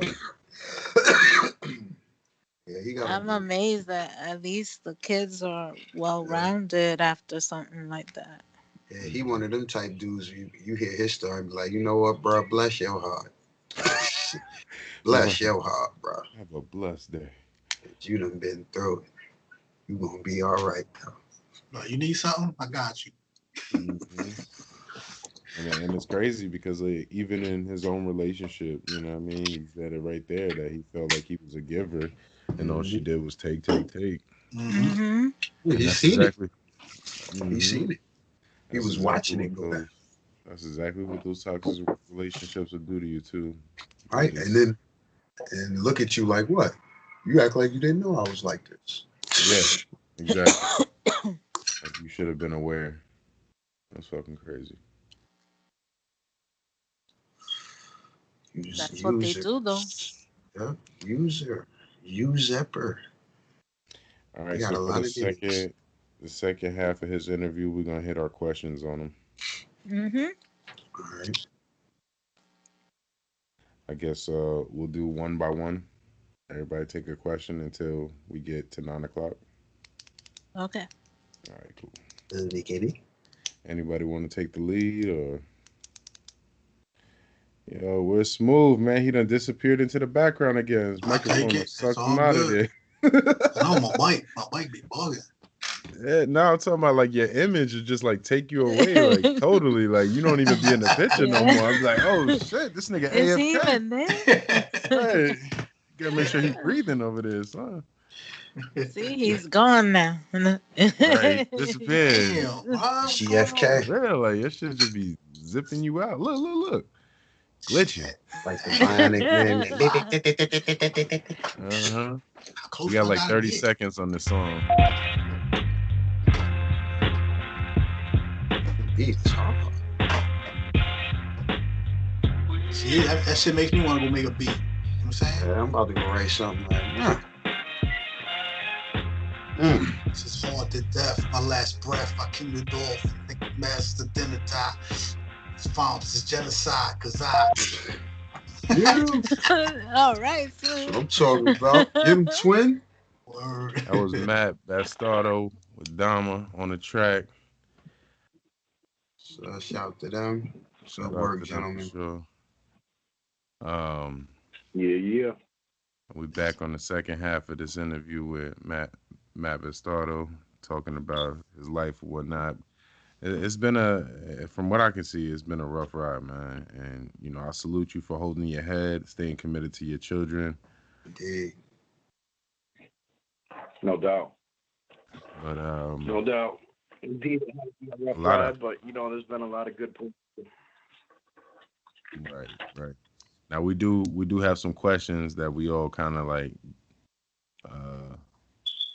congregated on to want to ask you, you know, with everything that you was able to tell us about. Did anybody say that they wanted to ask this first, or am I gonna take the lead on that? No, you went. Go ahead, Karnage. Go ahead, man. All right. Well, going back to the whole when we were discussing the music and you were saying how you got to go to the was it a fan at a Back to the Future place? He had all the memorabilia. Mm-hmm. All right. So, what made you utilize the whole Back to the Future theme, and how did you tie that into your musical character? Like, explain that one for the people so they know exactly how you did that. Right. I was always a big fan of the movies. I think I was 5 years old when the movie came out. So I saw that. I think I saw it at home. It was playing on TV or something like that. But we were so excited, me and my cousins and stuff, for the part 2 to come out, which it didn't come out till about 1989. I think it came out in 89. So I was like 9 years old. And, you know, we were excited to see what the future would look like. A big thing about the movie was they had the hoverboards and the flying cars and stuff like that. So it was real exciting to go to theaters. And I went to see this movie with my mom, my cousin, and my aunt in theaters, Back to the Future 2. And we got a glimpse into the future. Now, they didn't get everything right, but some of the stuff they got right. Nevertheless, great movie. Part 3 was dope. And I don't know, I just thought it would be a good idea for a sequel to Mad at the World to call the second one Matt 2, The Future. Mad at the World, Matt to the Future. So being a big Back to the Future fan, I was like, word, that's what I'm gonna do for the album. And it happened to be 2015. So that was another big, you know, driving force to why I named the album that.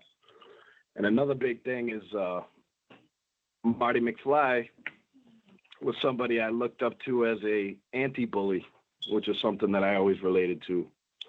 think I got in my first schoolyard fist fight in 3rd grade, but it was because a bigger kid was picking on a weak kid, and I stepped in and I ended up popping this dude, and I gave him such a black eye that the teachers called my parents and they said, you know, we don't think Matt was in the wrong because of the situation, but he gave this kid such a bad black eye. We don't know if his parents are going to try to sue, press charges, da-da-da-da, so we got to let you guys know. Right. When I got home, be I figured I would have got scolded by my father, but he was actually kind of proud I did what I did. So I've always had this mindset of an anti-bully. You know, I never like to see the weak getting picked on by the strong. So that was something I always correlated with the Marty McFly characters. He was an anti-bully. Stepped up to Biff and, you know, ended up teaching his father some ways. So his father ended up standing up to Biff, and it changed his whole life. You know, I never wanted to be a pushover or anything like that. Right. Now, with that complex of being a anti-bully, do you feel as if your role as a security guard for the judicial system affects your credibility as a rapper? I think to some people it does. You know, that's entirely up to the listener, I guess. But you know, I never had to arrest anybody. I never had to put cuffs on anybody. I was just checking for contraband, making sure the building was safe. So to me, that really didn't affect the credibility to me. You know what I mean?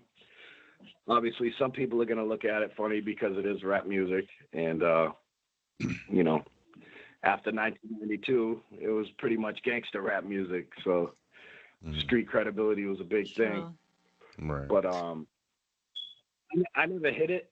I always kind of was out in the open about it as far as in my music and stuff like that. So I just always hoped that people would still respect me. You know what I mean? It was a job. So seeing that, were your friends and family supportive of your rap career? The women in my family, I mean, they came to some shows and stuff. My aunts and my sister, they came to some shows early on. Unfortunately, sometimes the shows turn into to drama scenes sometimes.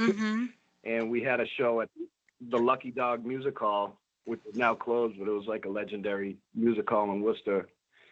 And, you know, the show was a success, but at the end of the night, when people were leaving, this kid was like pushing his way through the door, and one of my cousins say to the kid, you know, "Excuse me," and it ended up turning into this big fight. And a friend of my cousin ended up getting hurt pretty bad. So after that, you know, the family kind of stopped coming to the shows, but you know, they supported it early on, and I think, you know, they just supported from a distance at that point. My father was always very supportive of it. Okay. Nice. Now, being that you've been through everything, being that you've been what you've been through and everything that you do now, how do you separate yourself from other artists who are doing their things and things that they speak of? You know, just staying true to myself. Like I said, I never hid the fact that I worked at the courthouse for all the years. It's part of my story. And I think that's a big difference right there. I mean, it came out that Rick Ross was a correctional officer back in the day, and he tried to lie about it and all that. But, you know, I try to stay true, you know, and it's more than everyone, you know, some people do, some people don't, but just staying true to myself, you know. I figure that my story is so unique that I'm differentiated anyway. You know what I mean? I have a very unique story. You don't hear too many rappers with my story, so you know. Now, in your feedback that you gave to us before the show, you mentioned that, you know, you had some thoughts of if an incident were to happen to your kids again, as far as the dog incident, your daughter, that, you know, you wouldn't you'd have some ill will towards the mother. Now, have you ever thought about the consequences of acting on your thoughts if any of your children were to get hurt again? And also, are you prepared for them to be without you if you were to act on these actions?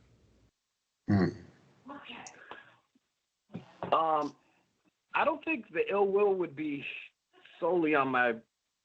It wouldn't be at my kid's mother as much as I feel the courts got involved at that point, and they got to my attorney and basically got her to suggest for me to give the custody back.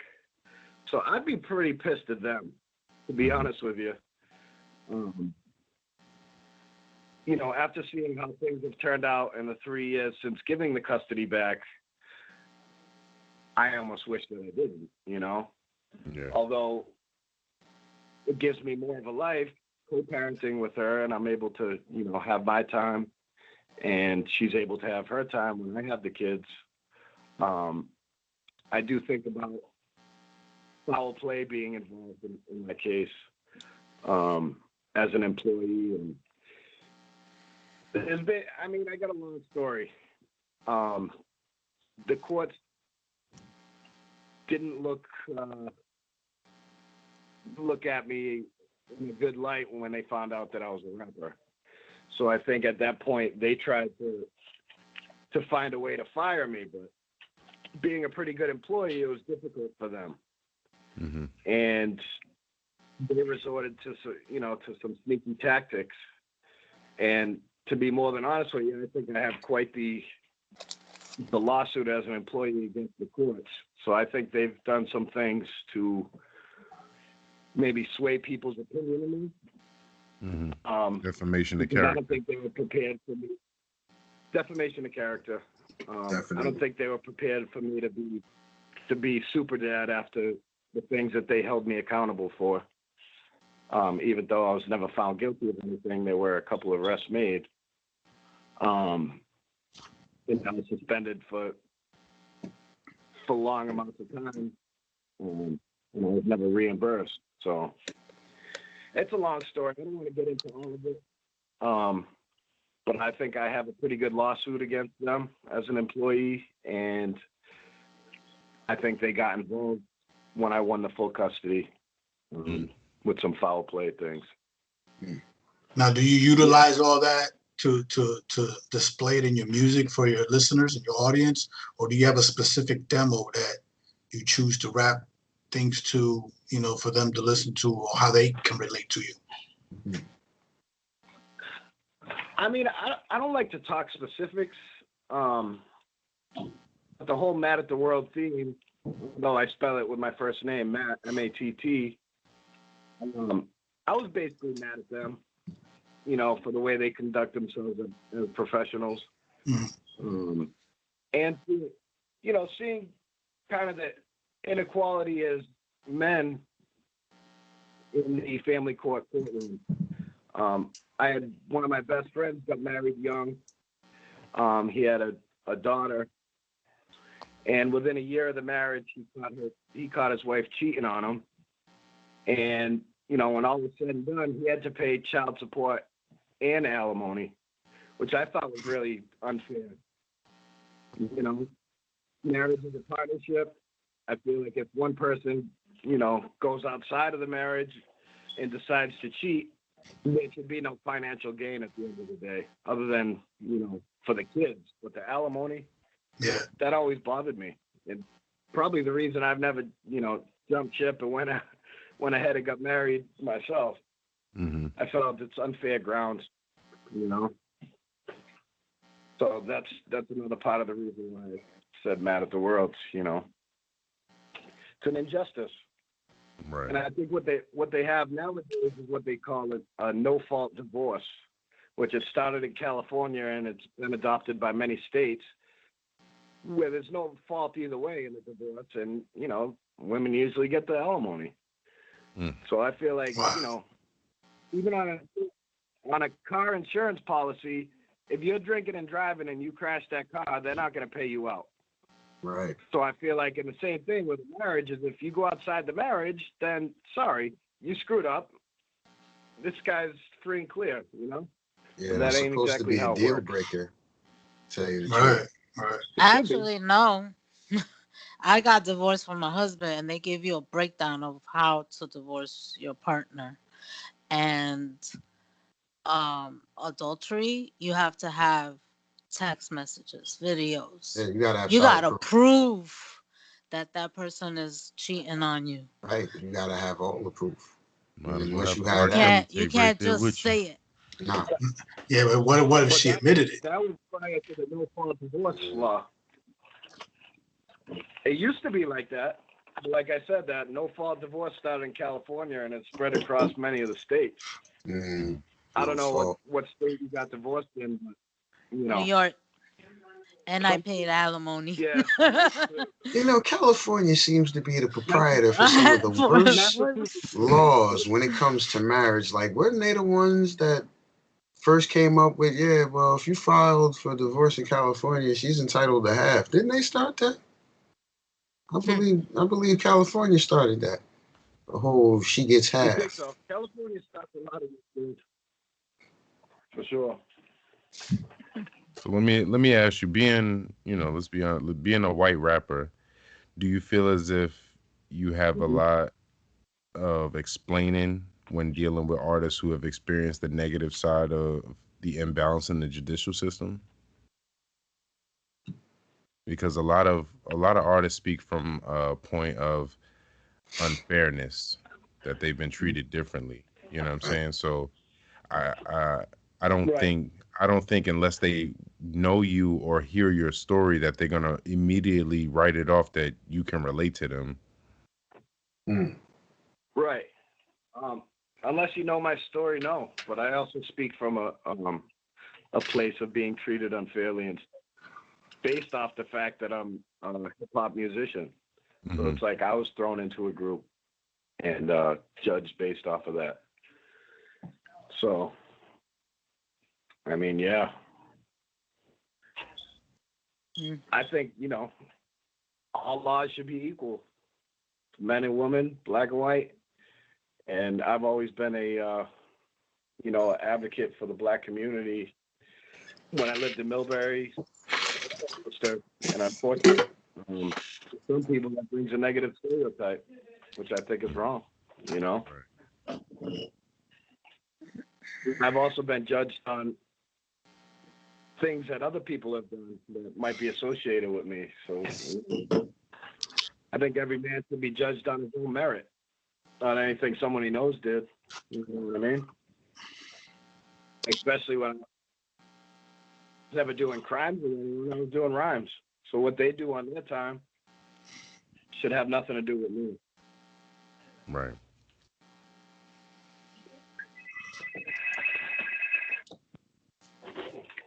You know, and another big injustice I find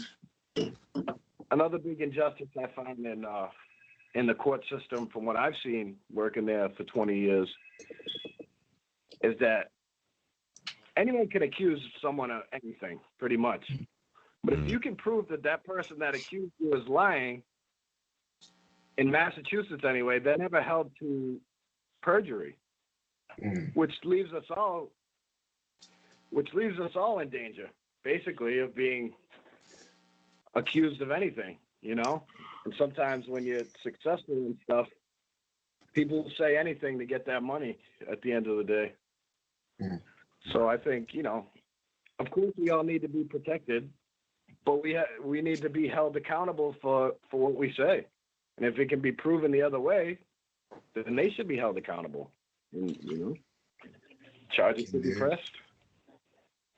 You shouldn't be able to make false accusations about anybody. You know what I mean? It's dangerous. Sure right. And some things can't be proven either way. Some things you can prove, you know? And some people do lie. And we consider it very dangerous for all of us, you know? Of course, these affidavits that people sign say signed under the perjuries and penalties of the law. Nothing ever happens if it's disproven, which I think's BS. And I've asked around, working for the system for such a long time. I said, if someone lies on somebody else's good character, why are they never held criminally accountable for that? And the answer I've gotten is, well, we don't like to victimize the victims. I'm like, well, they're not exactly victims if they made the story up. Right. So, they pick and choose. Yeah. Well, that's the judicial system we get to live by in America every day, man. And it's fucked up. The system here is not big on accountability. A lot of women can lie about the man and they get in trouble for it because they take their word, but lie to the officer. Right. Well, in a lot of places, all it takes is for a woman to say something for you to be locked up still. That's right. Even if she's lying. It doesn't have to be proven. With no proof, correct. Right. It doesn't have to be proven at all. And maybe later on, but in order to get you arrested, all she's got to do is say something. That's it. That's right. Yeah. Well, we come into the end of the show. We don't want to get cut off or anything, and we definitely want to be able to play your other song, Matt. But we do appreciate your time, man. We thank you for being a guest on the show, man. And we look forward to getting another interview with you for another one of your projects coming out soon, man. Much love. I appreciate you having me on the show. It means a lot. All right, and brother, then, man. My project's dropping on December 12th on all platforms. Man of the World 12th. Part 3. All right, dope. Wow, We're definitely gonna be looking out for it, man. No doubt. Take care of them kids, man. Keep your head up, brother. Peace and love. Yes, sir. Y'all have a blessed holiday, y'all. You too, man. You too, brother. Likewise. Peace.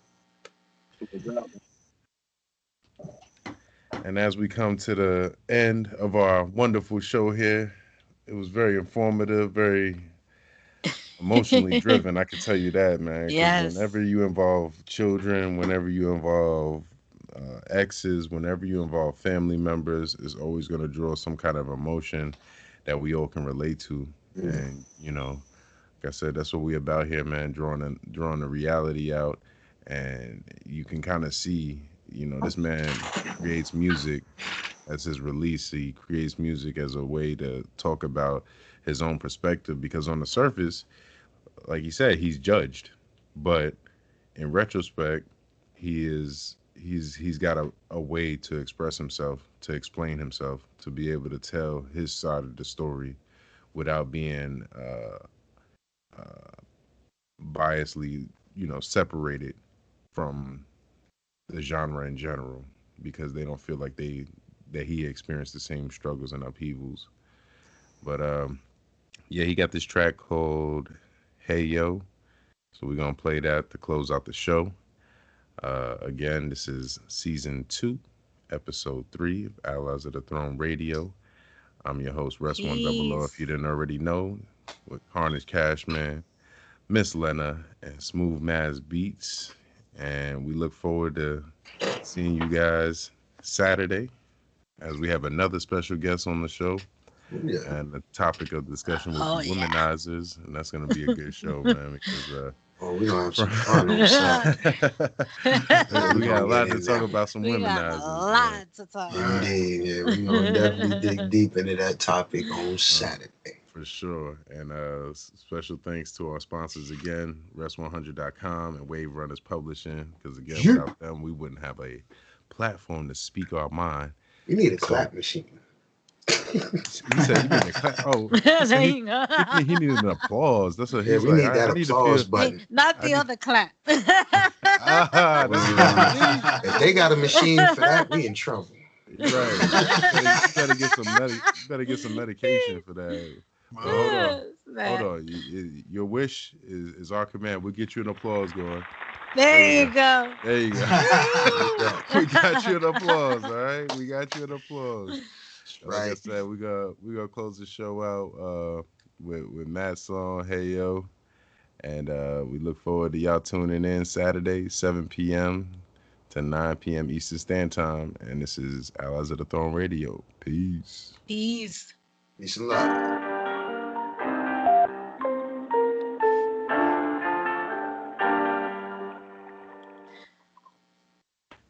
Carnage's cat refused to leave. Yo, I'm gonna whoop somebody's ass. Yeah, bruh. Yo, the cat look like what? What happened? What I do? Thought he was He's gonna like, climb on I'm top of part his of head this real ring. quick for a moment. He's like, this look like a perfect spot to have a spot. He was climbing the window. I'm Like, sitting there. hello, I'm I here. seen him in my screen. I'm like, all right, let me put my elbow out. Hey, I hide he this over there thing. He like, ducking word? each other. Jumped right on the fucking chair. As soon as I seen his head pop out, this nigga elbow went out. I was like, you ain't hiding that. Nah. He don't. Little whiskers done came out. Just letting you know he part of the show now. Goddamn it. Yeah, he's like, you're not kicking me out of this. Right. Not today, buddy. Not today. Glory him.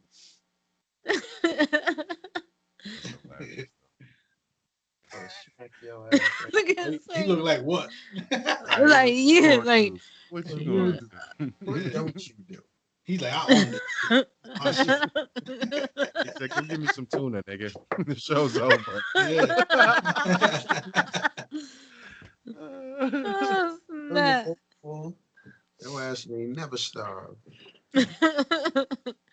Cat looking like you. This is my shit. This is normal. What are you looking at me like that? Well, normally I don't mind, but you know, when we on the air, you gonna have to chat. You know what I'm saying? He's like, nah, I'm now, what if I got part my of the host. you jump on my green screen? I'm gonna knock your ass out.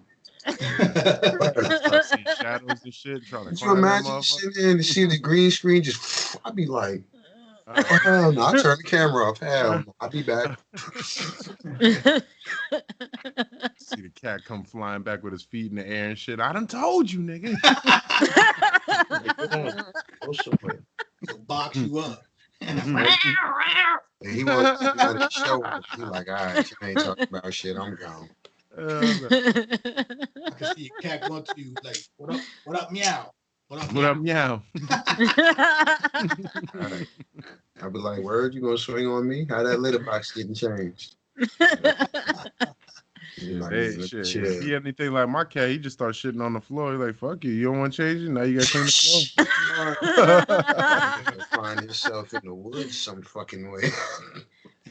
Lord. His ass in the car. We taking him for a ride. The last ride. I step in 90 seconds. I'll shit in his litter box.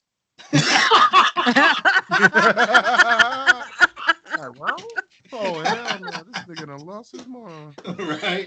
Shit in my little box. I think he would just chill out after that. Like, yo, this nigga crazy. Like, what that? What you gonna do that? Cover that shit up. I mean, you gotta clean it, but damn, just the fuck. 60 seconds. Oh, I got like 30 seconds left of this song. I'm gonna just cut the episode out. Yeah, he almost killed me with a couple of his answers. Boy, I had to lower my head every once in a while. What? Smooth disappeared. He just backed up. He's like, I can't let him see me laughing, yo. I had to bounce. Done. See him pick up the pimp cup and everything. He's like, drink time. Like the Homer Simpson thing. He's like, Thank you for using Blog Talk Radio. Goodbye. I wanted to do the be hustling.